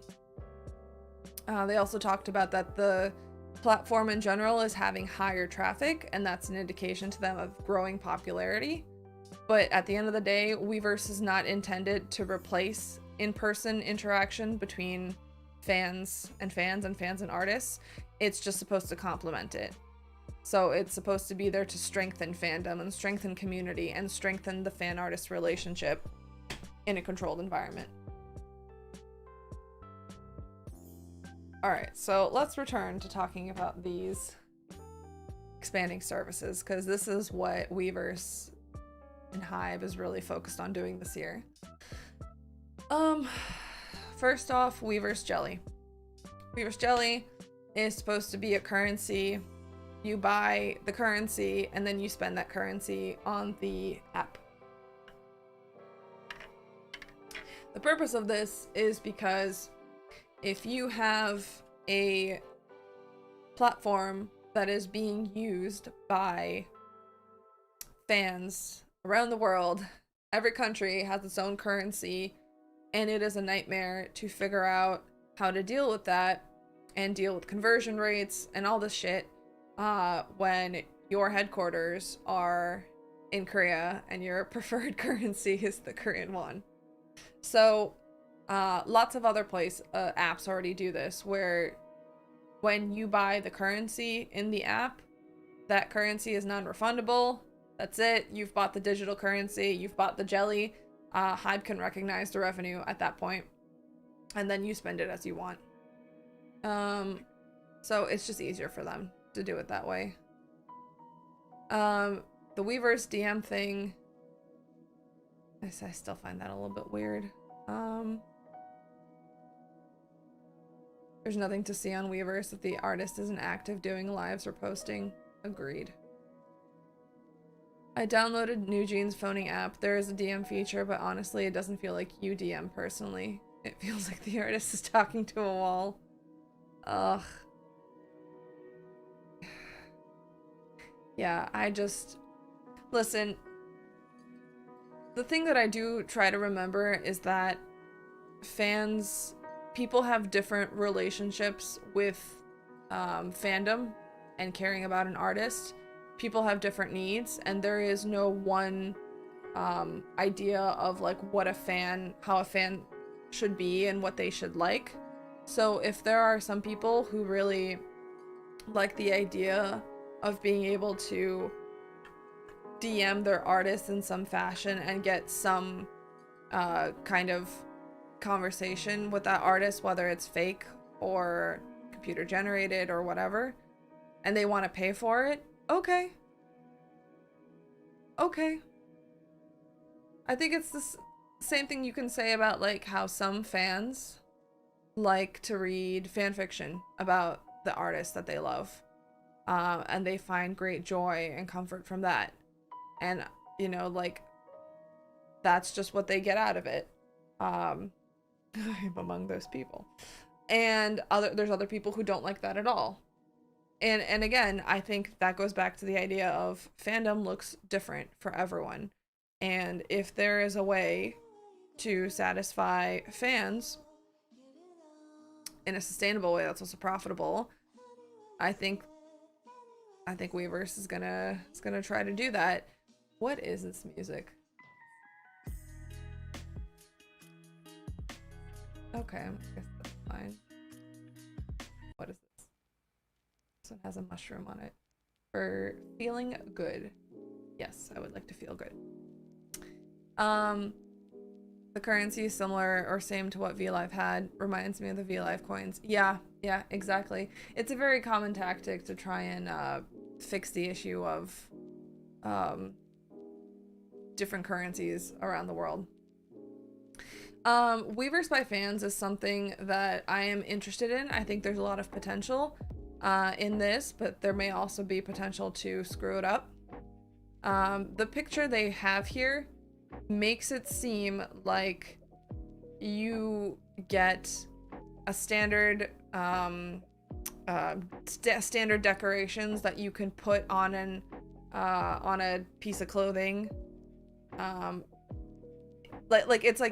It gives you the illusion of having options to design your merch. I do think this is a step in the right direction after how often I have complained that I don't think there's enough variety in the merch that is offered on Weverse, and that they have made things too bland and too unisex and too inoffensive, and it's not my taste anymore, or ever was. And there's a lot of fan artists who have made beautiful things that would be much more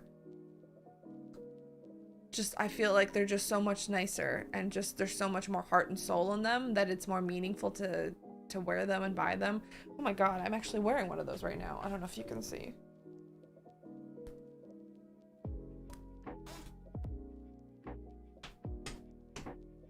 I have a Love Yourself tank top.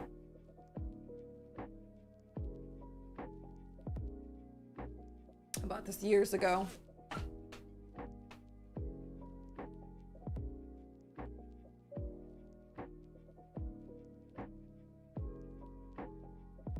Yeah, so like simple stuff like that. But anyway, so I'm hoping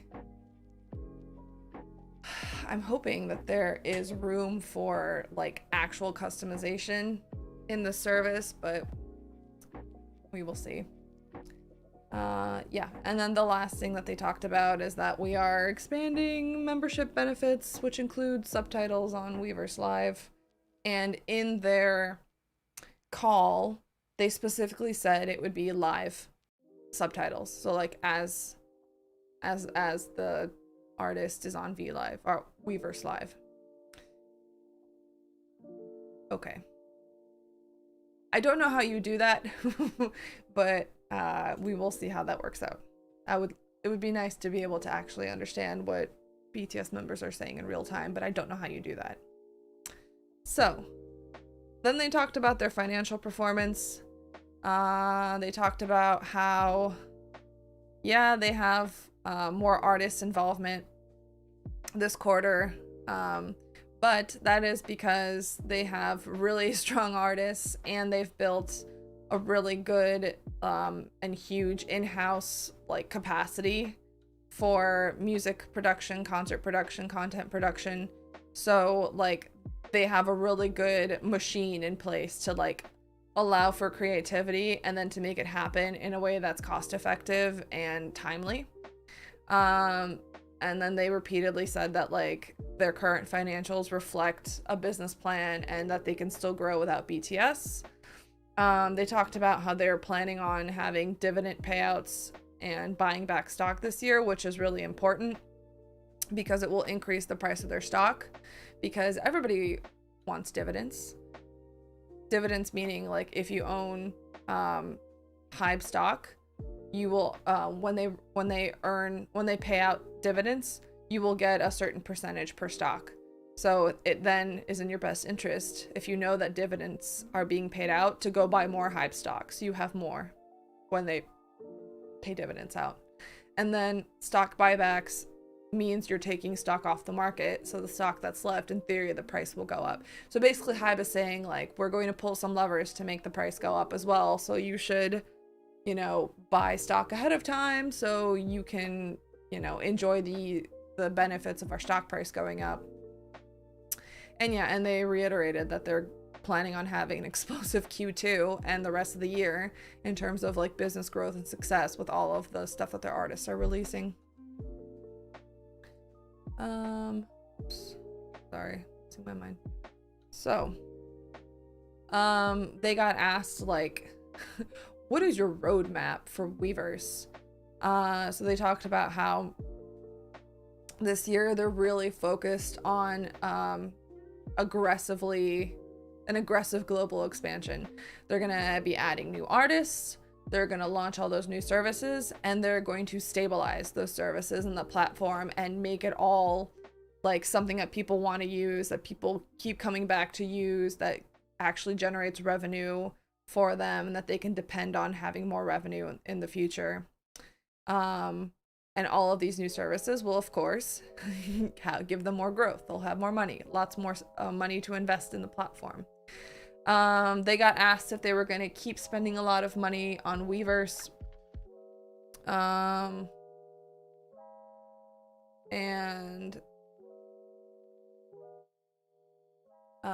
they said that a lot of the technological prep work for Weverse's expansion had been done in previous years, and which included the acquisition of VLive, because when they acquired VLive, they acquired a really important technology for live streaming that they hadn't had before then.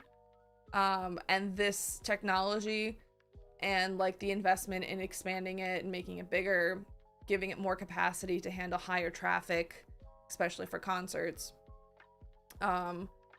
is what allows them to be able to like have the capacity to move forward and continue expanding now. The interesting thing is, by the way, that during like this part, they said that like an example of them being successful at having high traffic during concert live streams was the BTS and Busan concert. And when they said that, I just sat back and was like, you sure about that? Are you sure that no one of your investors listened in or like looked at Twitter because, or did it, like, are we as a fandom the only ones who know that that concert dropped for like a good chunk in the middle? Like 50% of the concert just wasn't available for us to view except through like a live stream link from some like random army.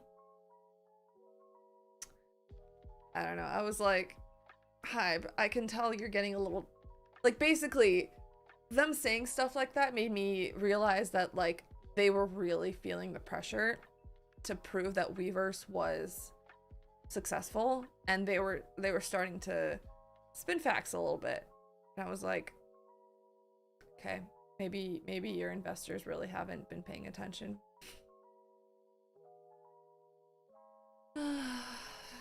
Yet to come, Busan tech issues were related to Kakao and Naver data center issue, not Hive. I mean, true, but the thing is the end result was that the Weverse stuff was down.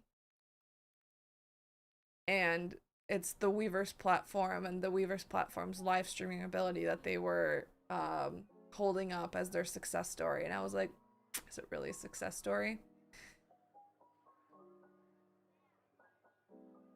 So, the very last question of this like hour and a half earnings call that they got was on dynamic pricing. And I will literally play it for you so that we are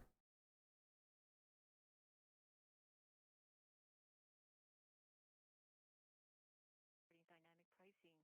So we currently do apply dynamic pricing to, okay. let me take your question regarding dynamic pricing. So we currently do apply dynamic pricing to the US market for performances by Suga and TXT. So if any of our other artists do perform in the US, the same dynamic pricing will apply. Basically, to be able to apply the scheme, you have to have sell-out ticketing power, and we think that all of our artists have that. So it could apply to them if they are performing in the U.S. What about dynamic pricing in non-U.S. countries? Well, we are considering our options, not just in terms of the pricing scheme, but we're also looking at whether what type of schemes best fit the different characteristics of different markets. So it doesn't necessarily have to be dynamic pricing, but we're looking into diverse, different means to somehow boost concert or performance revenue overall. For example, in Japan, um, the venues tend to have very sub-segmented seating arrangements. So potentially we can differentiate ticket pricing to achieve a similar effect that is actually quite consistent with dynamic pricing. Okay, so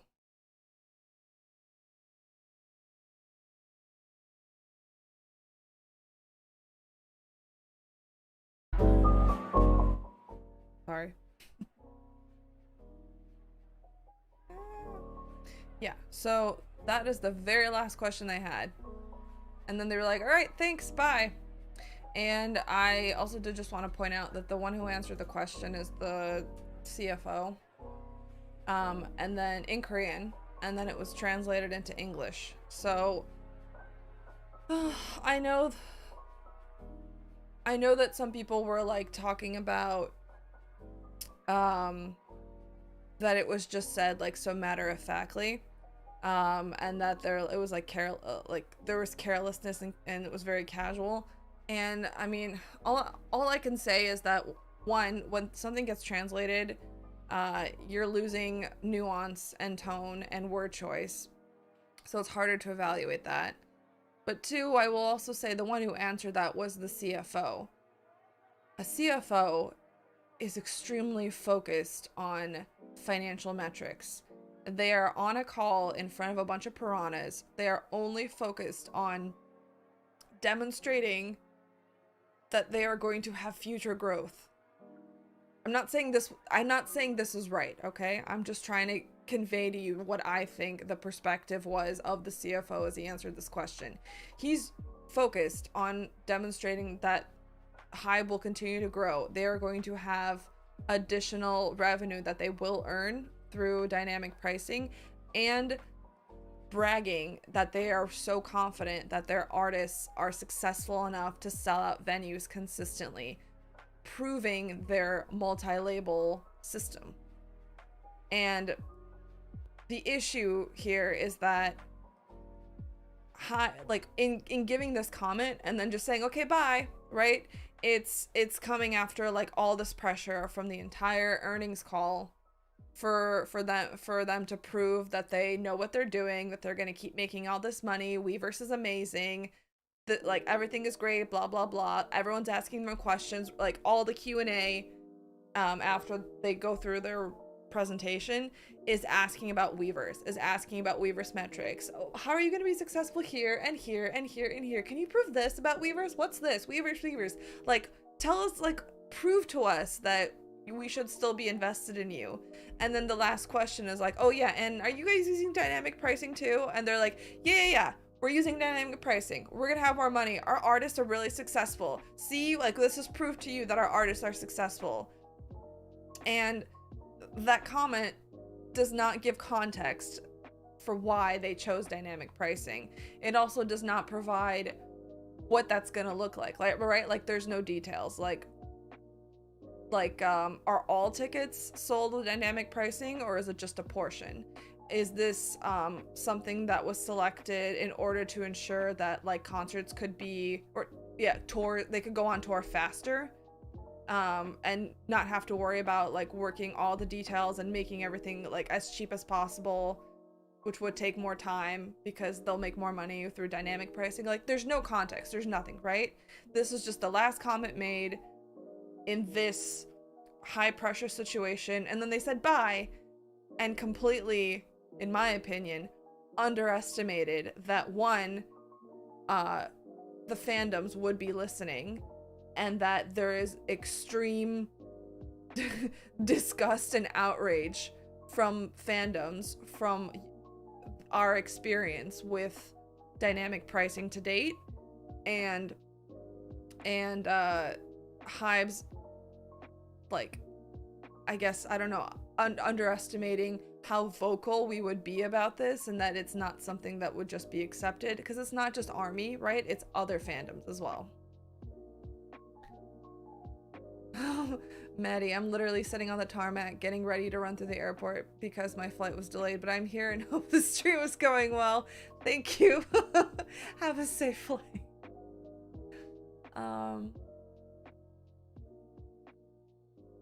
Army often confuses business versus fan engagement. There are different purposes which require different communication style. We don't run investor relations assuming the audience is Army. Yeah. I mean, like, I think they try to address Army and investors together when they do the corporate briefings, but earnings calls are also just so extremely limited in what they can say. Because just there are constraints about what they can and cannot say and what they're legally required to and not required to say.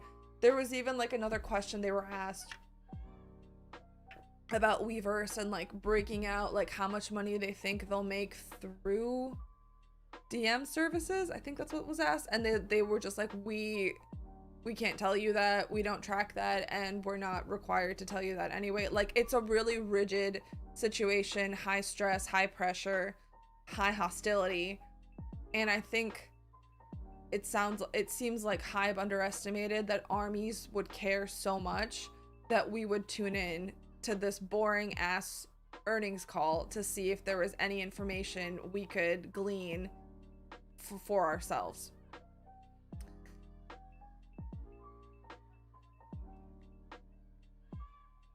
I'm in Australia and I just saw it twice 2 weeks ago, and what JYP did was make the first upper section all soundcheck and VIP so they could charge more for seats. So instead of paying $180, you're paying $400 for seats further away and the same price at Barricade.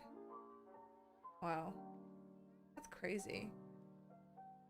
I mean, side note, I've done soundcheck twice for BTS. It was nice. I don't really ever need to do it ever again. That's been the experience from my friends as well. Like, everybody does it once and then everyone's like, okay, that was fine. I don't need to do it again. Don't get me wrong, I adore BTS, but soundcheck, in my opinion, I've said this before, soundcheck is for BTS. It's not for you. It's for the artist. It's not for the fan. Soundcheck is there to help the artist like get to know the audience, to calm their nerves and their jitters pre-concert, and to make them like feel like they know what they're getting into instead of going cold into an audience. It's for them. It's not for us. But sorry, that's a different topic to discuss for another day. But yeah, so in a nutshell, that is the context that I had been missing for why Hive responded the way they did. I will say, to date, Hive has not clarified what they said. They have not responded in any way to the fandom reaction, which I'm about to get into, online. But first off, even though the internet moves really fast, the real world moves slower, and the business world can move slower still, especially when it comes to things related to like PR, like how this comment was received. So, and I also think there's a cultural difference here between how business people in Korea saw this and thought about this, and how fans in Korea and around the globe, and especially in America, reacted to it. So I think there's still time for Hive to respond to this, or not. I don't know what their plan is, but I did want to talk about how, after hearing this comment from Hive, the fandom reaction online was overwhelmingly negative.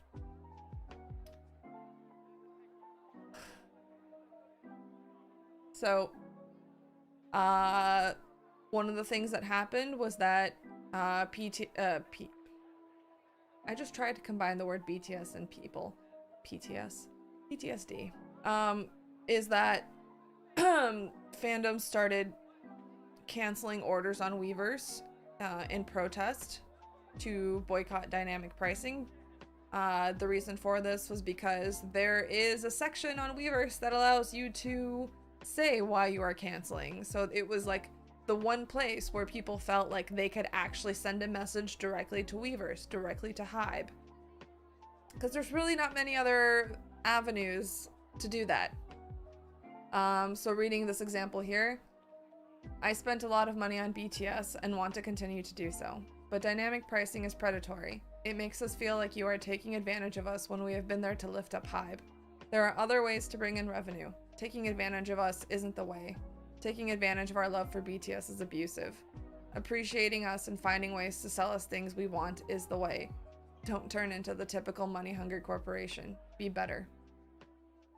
And the thing is that this reaction was not just ARMY.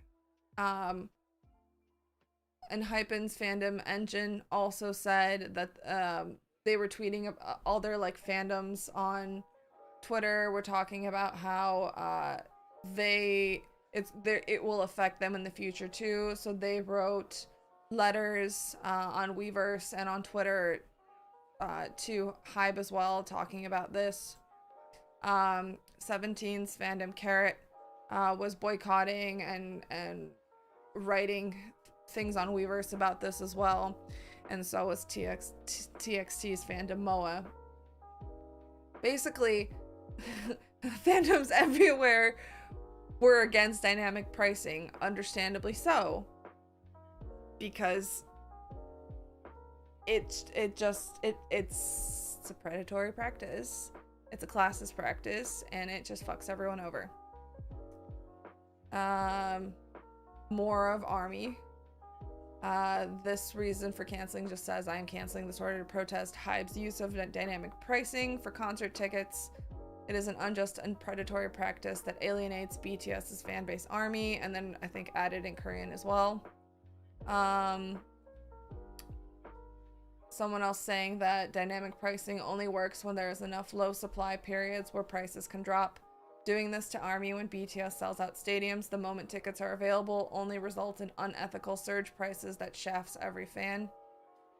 There was apparently a protest trucks in front of the Hive building as well. I don't know who sent those, but they were saying like no dynamic pricing as well.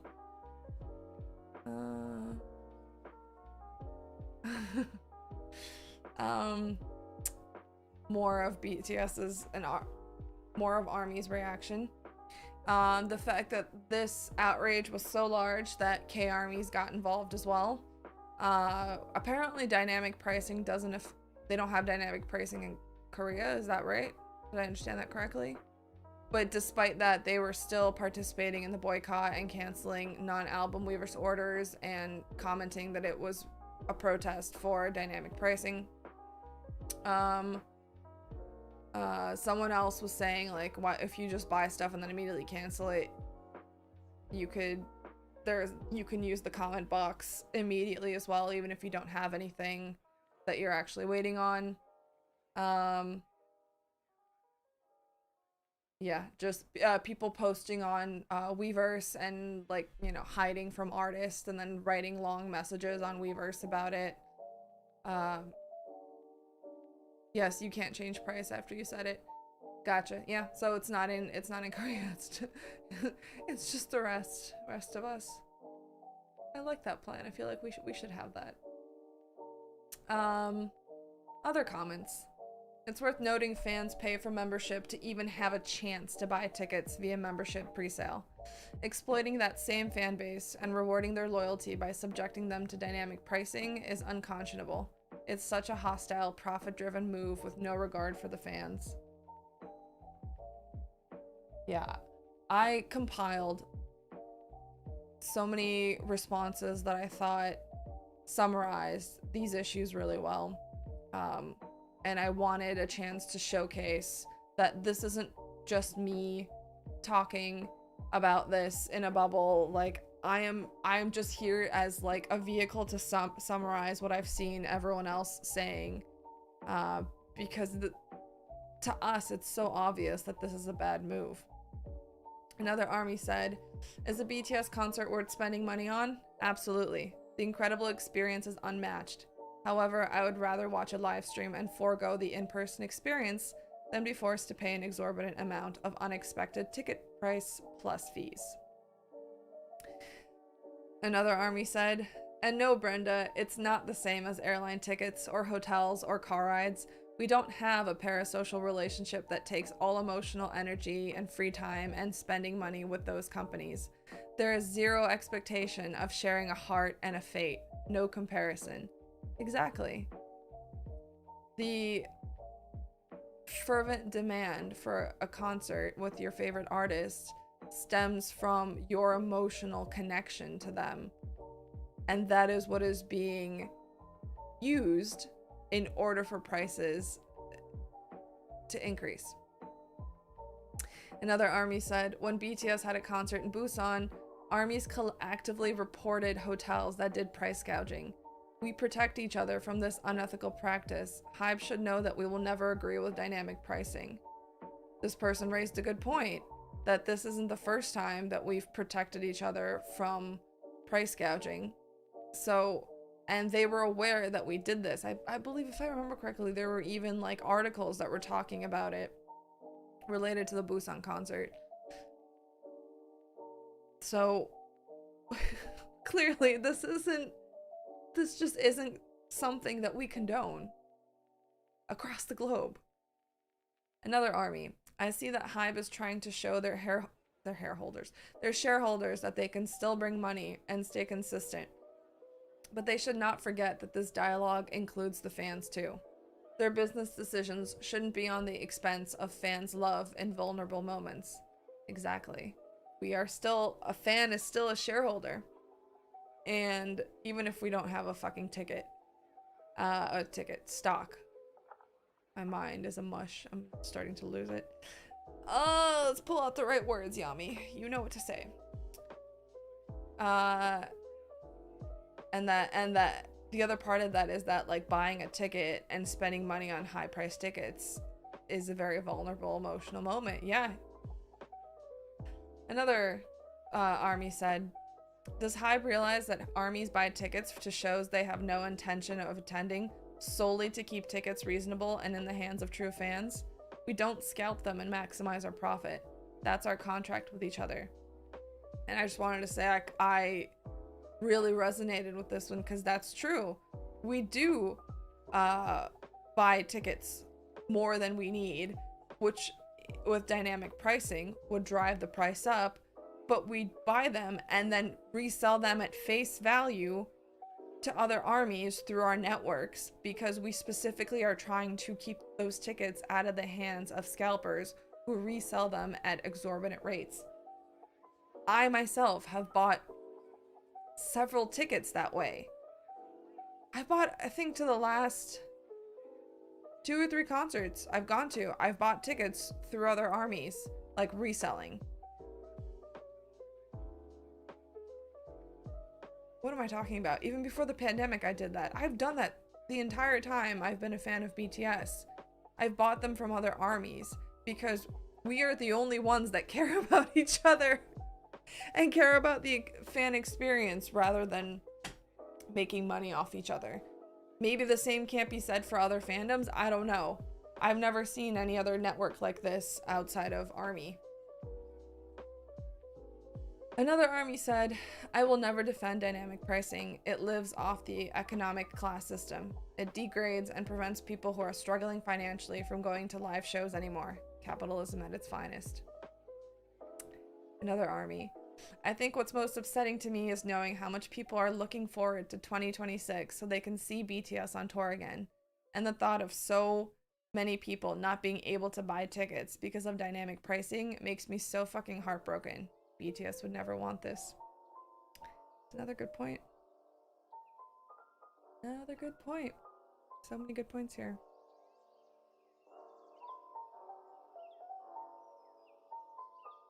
And the thing is, there were posts that Army made on Twitter, on Weverse, where we specifically spelled out for Hive how they can make money off of our fandom that doesn't involve dynamic pricing. And the fact that we had to spell it out, to me, is a little bit shameful, because I think all of these practices are kind of obvious.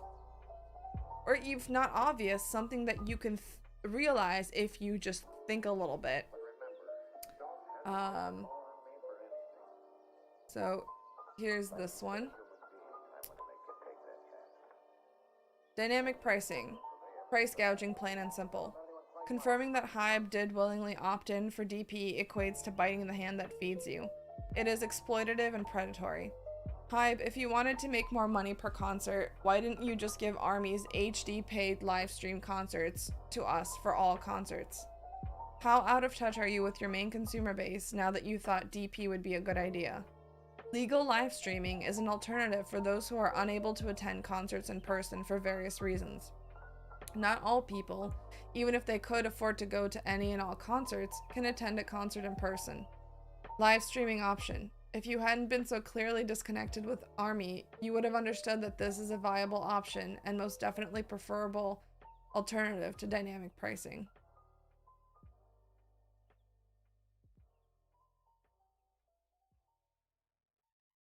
Here's another one. Dear Hive, I've been an ARMY since 2021. I learned today you're opting for dynamic pricing for BTS concerts. Allow me to explain why it's a terrible idea, and instead of increasing profit, it will negatively affect your bottom line. 1. ARMY travel for BTS. We not only spend money on concert tickets, but also spend on flights, hotels, and merch, and other activities arranged in the city project. Ticketmaster will take gigantic fees, which ARMY would have otherwise spent on merch and other experiences you are offering. ARMYs attend multiple concerts. That also adds into selling power, but money being limited, if one ticket makes us go broke, we won't have money left to spend elsewhere. ARMY spent considerable money buying music, online streams, etc. That will also significantly reduce and thus impact chart performance of BTS because we spent our entire budget on one concert experience. We will continue to support the boys, but support will significantly decrease. That is not what you want media to spin as a negative performance, because it's neither the boys nor our fault. The responsibility will lie on your decision. The moment BTS's concerts are announced, flights and hotels in the area go up in price significantly. Again, affecting overall affordability. This is a unique phenomenon to ARMY. BTS come to concerts to see ARMY. Those who know their music appreciate them and sing word for word, bar for bar with them. If real ARMY can't afford to go to, they won't be happy, because they won't get the heartwarming experience which makes both the boys and us keep coming back to the concert. As a company, you have other groups and also are launching new groups. Some ARMY attend multiple K-pop concerts. Considering limited amount of money, they will end up having to choose which artist is worth the money. Knowing ARMY, we will prioritize BTS. However, demand for all artists will go down. Short time gain for long time loss and lack of growth is bad financial decision. I don't expect BTS concerts to keep 2019 pricing. They are an A-list act, and their ticketing prices should match their A-list peers. If we know the cost, we can save up or opt for a cheaper ticket. But dynamic pricing doesn't give that opportunity because it catches us off guard at checkout. Some people end up spending a lot more and then had to sell tickets online because they could no longer afford flights or hotels, which, as mentioned before, go up in price as well. Resellers will still be able to go buy dynamic price tickets and try to sell them at a much higher price. Dynamic pricing won't deter them. Also, artist membership like ARMY membership was already created to help deter non-ARMY from buying and selling. There are other options that can be implemented instead of dynamic pricing. As said before, raising the prices is reasonable as long as they are reasonably raised. However, you will have to raise all tickets the same and not do what dynamic pricing is. BTS are not where they were in 2019, and it makes sense for tickets to be raised reasonably for the demand that they meet. Online live streaming. You can allow ARMY to be able to buy online live streaming like you have done so during 2 of BTS's Permission to Dance concerts. Theater concert viewings. You can allow ARMY to go to the theater to watch concerts. You can also even do previous concerts. ARMY have been asking for this, especially as BTS are enlisting into the military. Selling old merch that are currently out of print. There are many new ARMY, and ARMY is still growing. Many ARMY have missed out on previous out-of-print merch. For example, old memory DVDs, old concert DVDs, and Blu-rays. These are a few options that are possible, and we would understand you to do if you wish to do so. I urge you to please don't treat ARMY and BTS like all other musical acts. The world recognizes we are a once-in-a-lifetime phenomenon. You should know that ARMY never shy away from spending money to support BTS as a group and as 7 individual artists. But if you exhaust that source, the most unique fandom that only BTS has for short-term game, it will impact your bottom line and the boys in the long run.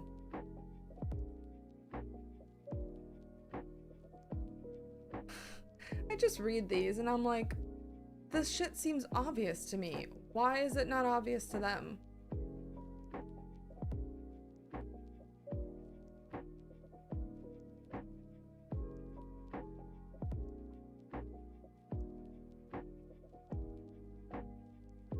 Just one more example of things that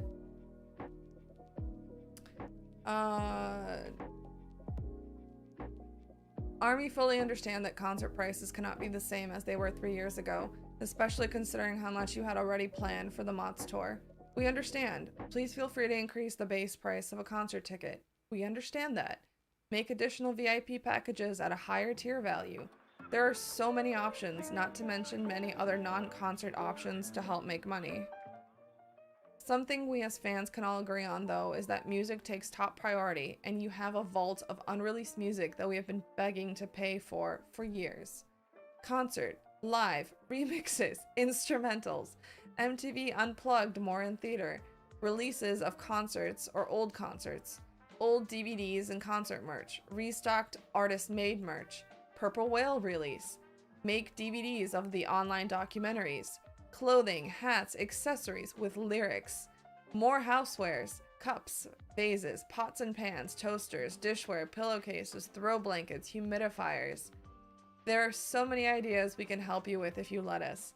Please do not misuse or manipulate our loyalty to BTS and to our fellow ARMY for your short-sighted personal gain. Look at this over and over again. We are all of the same mind. More merch in stock at the venues. Yes. Yes, what a simple answer. It doesn't, but it's so obvious and it makes so much sense. So, I also wanted to review how dynamic pricing has actually affected Hive fandoms already, because as was stated in the earnings call, dynamic pricing was used for both Yoongi's concerts and TXT concerts. So first, I wanted to highlight the experience that MOAs have had for TXT. See, one MOA says, because of you choosing dynamic pricing, many MOA decided not to go. You say that you sell out shows, but why are it affecting you and your artists?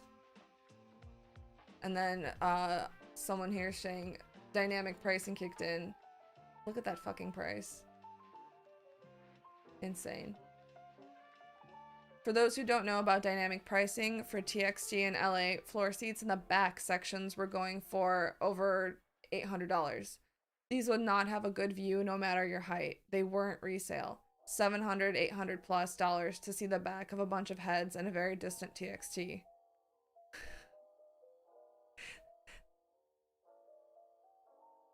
This is particularly crazy to me because my sister bought a TXT ticket with the dynamic pricing and regrets how much she paid, but she showed me the map of tickets still left and there are so many seats left. People are not trying to pay the prices they think they can charge. To be honest, this is gonna hurt their other groups in the long run. While BTS has the demand, other groups don't. They did dynamic pricing with TXT and look, there's still so many seats left, both of their New York shows. If they keep doing this, a lot of Hive groups are going to suffer.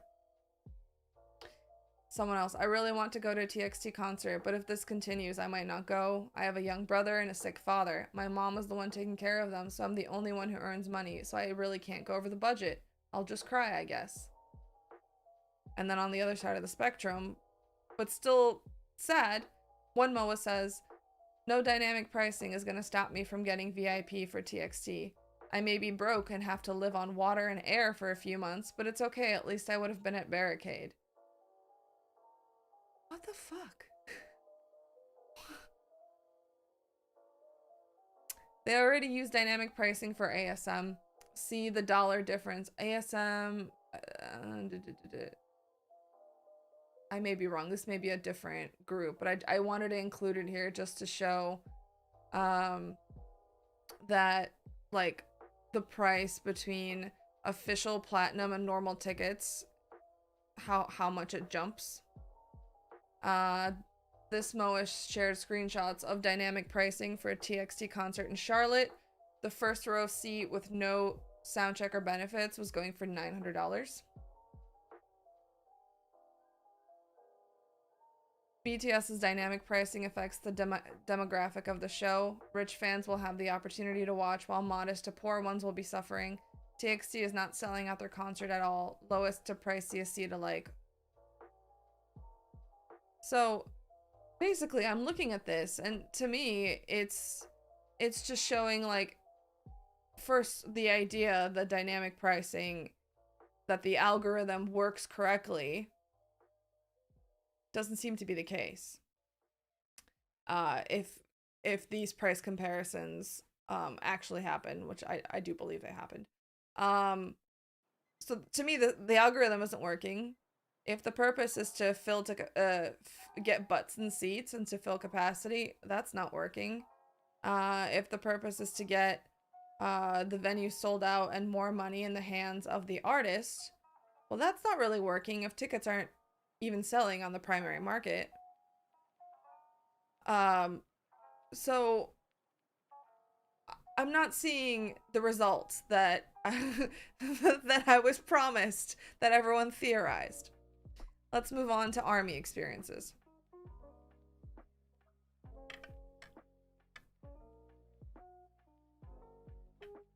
One ARMY said, I was through the member pre-sale queue in about 15 minutes, and all I saw was dynamic pricing tickets, way over face value, so I noped out because I couldn't fly and hotel on top of the inflated ticket cost. Could have gone.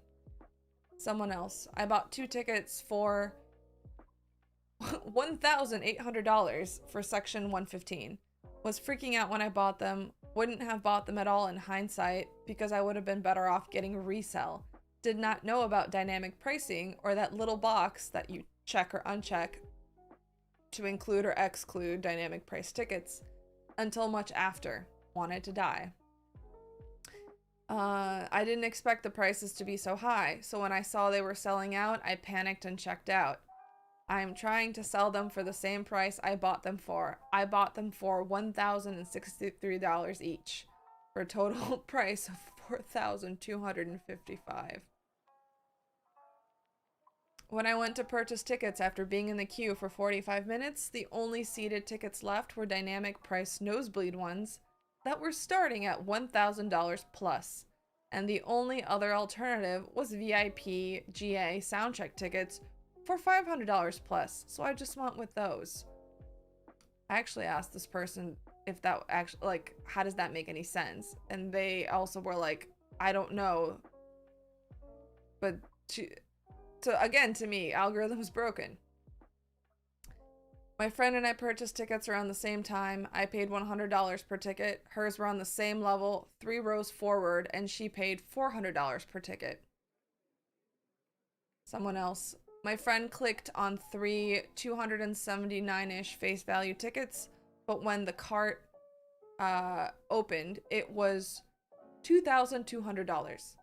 Fortunately, she noticed, but we had trouble removing the dynamic price tickets. When we could finally try to purchase again, the dynamic price box kept self-selecting. Later, we only got tickets by going in on a suite.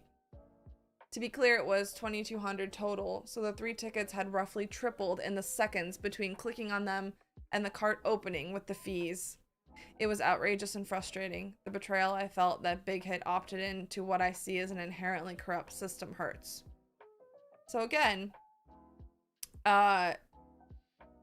you can't easily opt out of dynamic price seats, it keeps rechecking the box to search for them, and the price changes between when you select a seat and when you go to pay.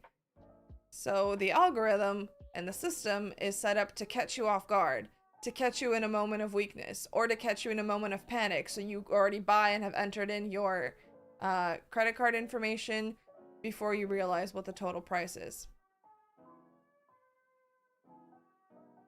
Another army. I ended up buying tickets worth $524 each before fees, $620 after fees. Basically, when I finally got out of queue, I grabbed the first automated selection because I know tickets are hard to come by. Last time I tried to get tickets, all I got were error messages, so I was just happy to have something in my cart, which we all remember from the PTD presale in LA. We all got errors, including me. It initially said they were like $279 when I selected and went to my cart, which was fine with me. However, when I went to the cart to pay, it was magically $524. It was so much more money, but I ended up paying because I didn't want to risk not getting anything. Due to life issues, I couldn't attend anymore, which was devastating in itself. I reached out to Ticketmaster to see if I can get a refund because I heard others had some luck because of the dynamic pricing issues. I messaged them so many times, DM'd, called, chatted on the app, and no one would help. So I went to Twitter to try and just sell at face value, but no one wanted to buy. I ended up selling them at $450 each, so I lost money, but at least the tickets went to an army that was able to enjoy the show. I just hate Ticketmaster, and dynamic pricing is a scam. Also, on the other side of things, I bought tickets for $129, non-dynamic pricing, and I was able to sell those at face value within less than an hour. The others took me over a week, maybe even 2. Also, since I've never bought dynamic tickets, I didn't really know what it was until it was too late. You live and you learn, I guess. So, again, if the issue is fans buying tickets, or not non-fans buying tickets and them getting scalped on the secondary market, if you have fans who want to sell you back the tickets so you could then resell them yourself, why are you as Ticketmaster avoiding that? Isn't that something where you should gladly take back those tickets because you're keeping them out of the hands of resellers? And dynamic pricing would still theoretically mean that that ticket should be able to sell at a more expensive amount. And yet they didn't want to refund this person. That, to me, again, is not making sense. The system isn't working. Another army. By the time I finally got through the queue, about 30 to 45 minutes into the sale, there were no tickets at all that were less than $950 each. I gave up and thought I couldn't go at all. I was able to get a ticket on StubHub for around $250 in the Jesus seats. What she means by that is the nosebleed seats up high. I think, Allie. I think that's what you mean. Someone else. Watched dynamic pricing happen, gave up on buying tickets within my price range, found resale tickets cheaper, and it worked out for me. And this last comment summarizes my opinion on all this rather well. You know dynamic pricing is ridiculous when the scalped tickets being resold in unofficial websites are cheaper than the ones on Ticketmaster.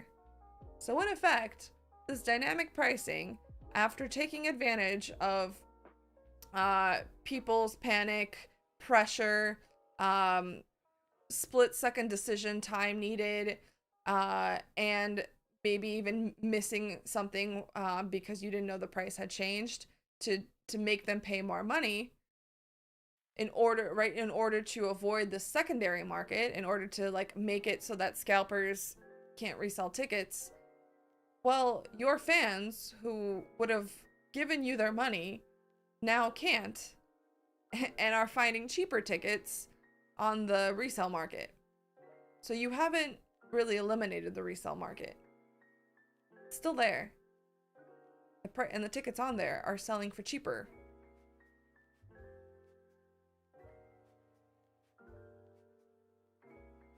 Anyway, where do we go from here? It's frustrating because going through this with you guys here on this stream, right? It starts out trying to like with like, I guess, being well-meaning with this whole issue of like trying to get rid of scalpers, making dynamic pricing be the only way that we can truly get rid of them, because we'll financially make it not favorable for them to buy tickets with their bots. But it's not really working the way it's supposed to. It's only souring the relationship between artist and fan and making it harder for artists to sell out their concerts.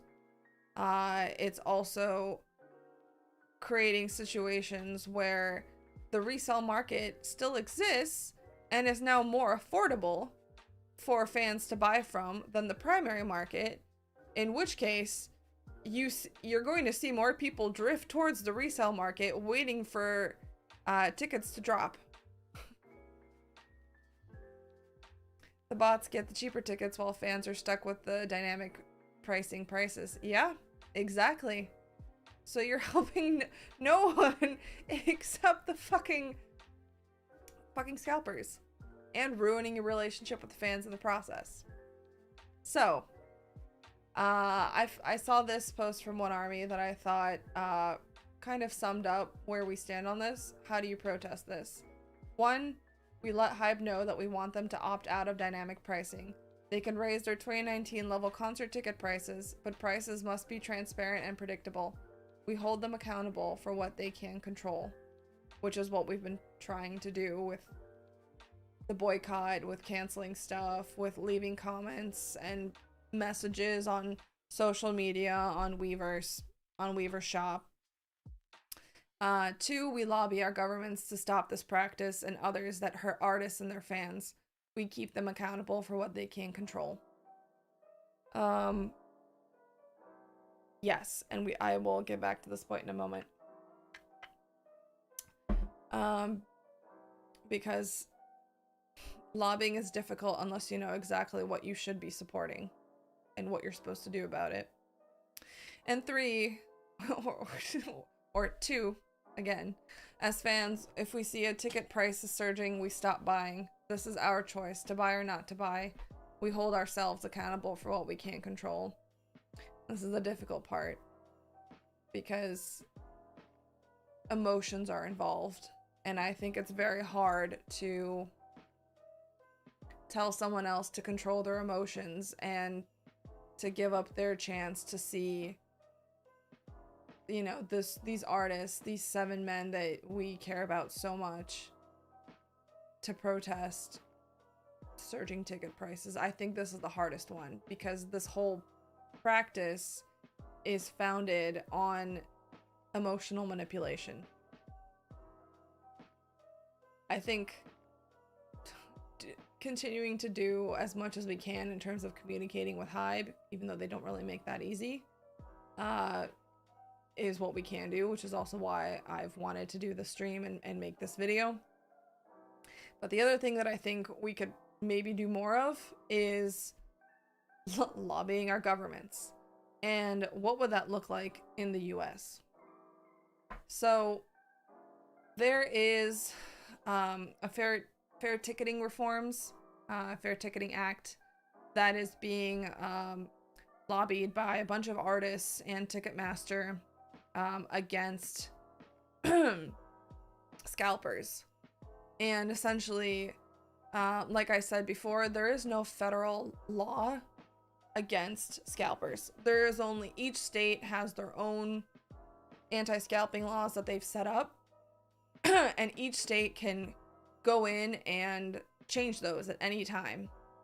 And the thing is remember how I mentioned that scalpers have been lobbying to get ticket property rights in states? Well, they've succeeded in some places to date. So on this chart, if it's in red, those resale protection laws, which allow scalpers to resell tickets at whatever price they want, already exist. So Scalpers are allowed to do whatever they want here. In orange are states where those laws are being considered to help scalpers under the where what is being called fan freedom, but is actually scalper freedom. So yeah, these red states have already passed laws supporting scalper freedom. The orange states are considering scalper freedom laws. So this Fair Ticketing Act is something that is to create federal laws by U.S. Congress to supersede any state law. And basically, it would say that artists are allowed to decide resale rules for their own concerts. Selling speculative tickets is illegal. As you know, sometimes when you go on these resale websites, you can buy tickets before they've even gone up for sale, and those are speculative tickets. And you're giving money, and in the future, when that ticket is acquired, you will get it. And if it's never gotten, then your sale is canceled and your money is returned to you. So those are called speculative ticket sales. So this would make them illegal, so that scalpers can't rope people in ahead of time before the primary market tickets go up for sale. It would expand and enforce the Bots Act, which we talked about, the Bots Act from 2016, which had good intentions but kind of no teeth, so it's not really effective the way it is now. So this would make it more effective. 4, crack down on resale sites, basically eliminate them. So that or make it so that only tickets can only be resold at face value. You cannot sell them for above face value. And last one is mandate all-in pricing, so that you never have to wonder how much you're paying. You make it so that all the fees and everything is included up front, just like it is with airlines. So yeah, so this is called the Fair Ticketing Act. If you see, and the FAIR stands for Fans and Artists Insisting on Reforms in Ticketing. Fair Ticketing Act, yeah. So if you want to support anything, lobby anything, it's this act. It's this set of laws that has been put together that we should be pushing and supporting and raising awareness of. That's something already in process. And if this happens, then artists can be in control the way Ed Sheeran has been trying to do, the way Arctic Monkeys have been trying to do, the way that hopefully then other companies would be forced to do, like Hive, because fans clearly do not like dynamic pricing, and as of right now, it's not working the way it's supposed to. This would give artists the protection they needed in order to be able to have control over the entire resale market, so that we don't have to worry about dynamic pricing.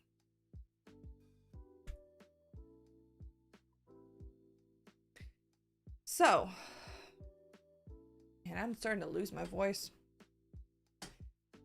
That is everything. That is basically the gist of it in a nutshell. I don't know. Do you guys have any thoughts? I'm tired. I'm losing my voice. And it's been 3 hours. I've been talking nonstop for 3 hours. My voice hurts.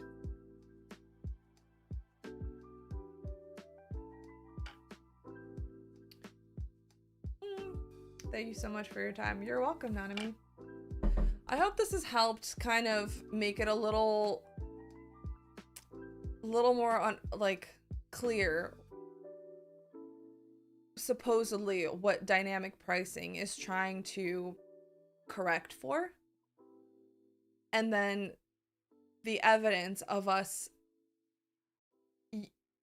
our experience with dynamic pricing ourselves just proves that what it's supposed to correct is not working. It's still not a good system, and it's still fucking up all over the place. So nobody should be touting it as like, this is the end all be all, this is the only solution we can have. It's not. The better solution is to have artists have complete control over the resale of their tickets so that it's only ever going to be face value. And because of that, Army wouldn't have to do what we do already with our grassroots organizations of ticket resales across Twitter. Like, I am so thankful that we have that right now because it has allowed me the chance to see BTS concerts for so many years. But it shouldn't have to be that way. Like, we are lucky enough to exist in a fandom where we can organize like this and do it. Imagine being a part of another artist fandom, maybe a big one, where they aren't organized like that, and you can't afford to buy a ticket at $1,000. Like, you're screwed. Why? Just because you're not rich? That's not fair.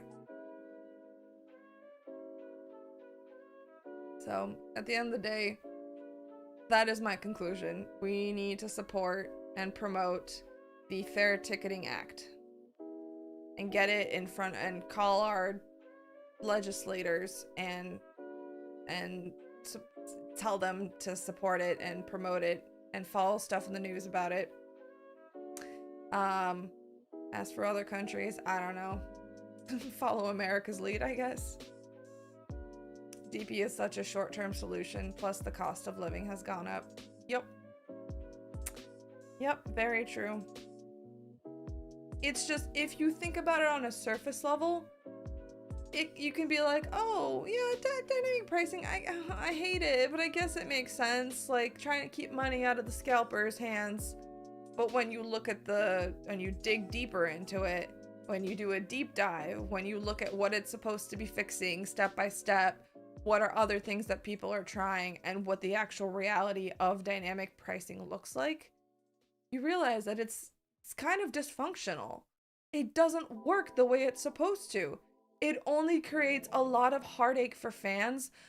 It empties out so many people's wallets, and at the end of the day, the artist isn't earning the amount of money they could if they had normal pricing and would sell out stadiums the way they're supposed to.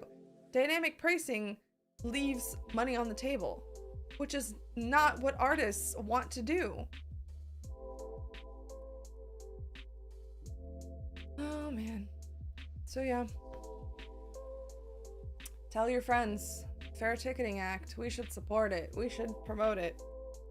That's all I got, honestly. Like that, and just keep complaining to Hive that this is ridiculous. Any other questions from anyone? Comments, concerns?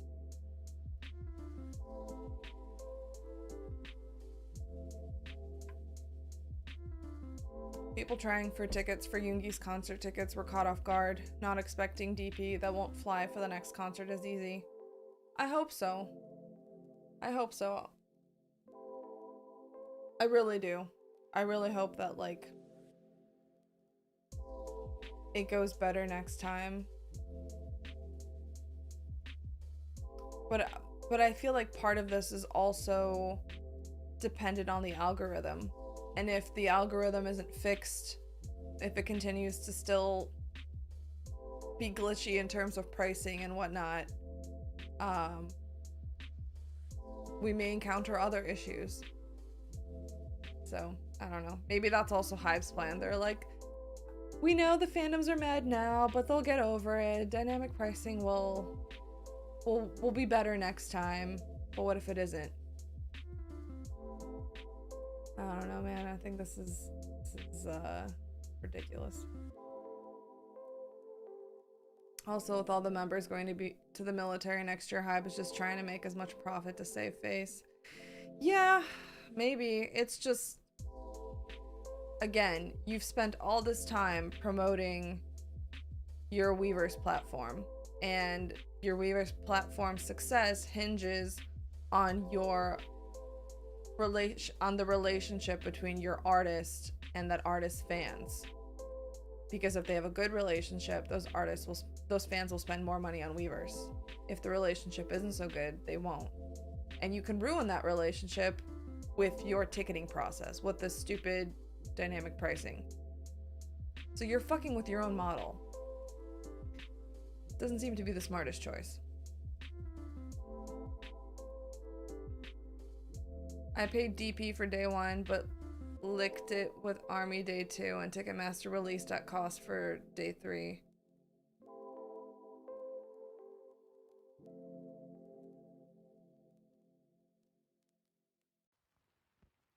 What a roller coaster for ticks for AdCon. What's AdCon?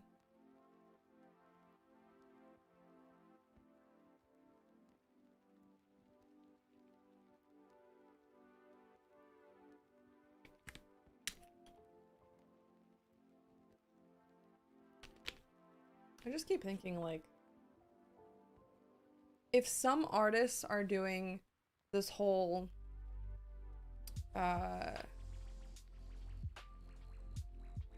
Augusty 80. Oh, yeah.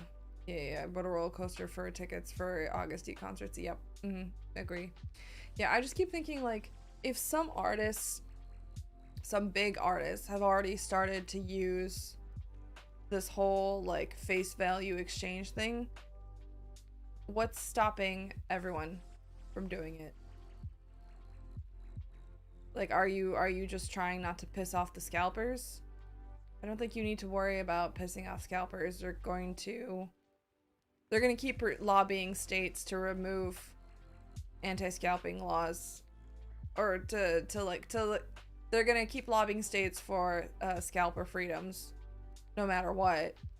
So you might as well keep your relationship with fans good now rather than ruin it with dynamic pricing. I don't know. I was lucky enough to go to all 3 days though, but DP about killed me. I can only imagine. I mean, I got fucking waitlisted. My husband got waitlisted for those pre-sales, and I was like, awesome, I guess I'm not an army.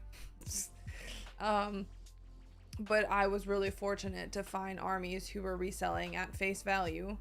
And that's why I was able to go. Like, there is a purpose. There is a reason and a need for a resale market at face value.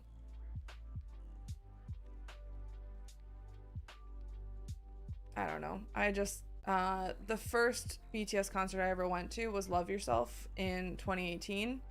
And I remember when those tickets went on sale, oh man, I was naive. I was not online, so I did not understand how hard it was to go to a BTS concert and how cutthroat the ticketing process was, and the speed at which those tickets sold out in front of my eyes was so fast. I lost my shit. I was so upset. I like lost my shit. And then it immediately went on StubHub and saw tickets being resold for more money. And again, like, at that moment, I was so happy that those tickets existed. I was willing to pay that extra money. And it was for my first ever BTS concert where I had the time of my fucking life.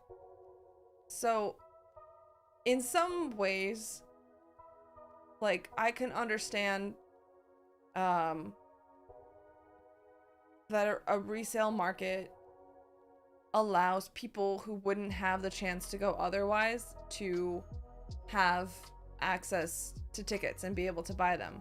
On the other hand, there is a greater chance for more fans to get access to those same tickets, you know, in the first time in the primary market, if there are no resellers in there. If bots are not allowed to go in there, then there would be more tickets for the rest of us to buy the normal way.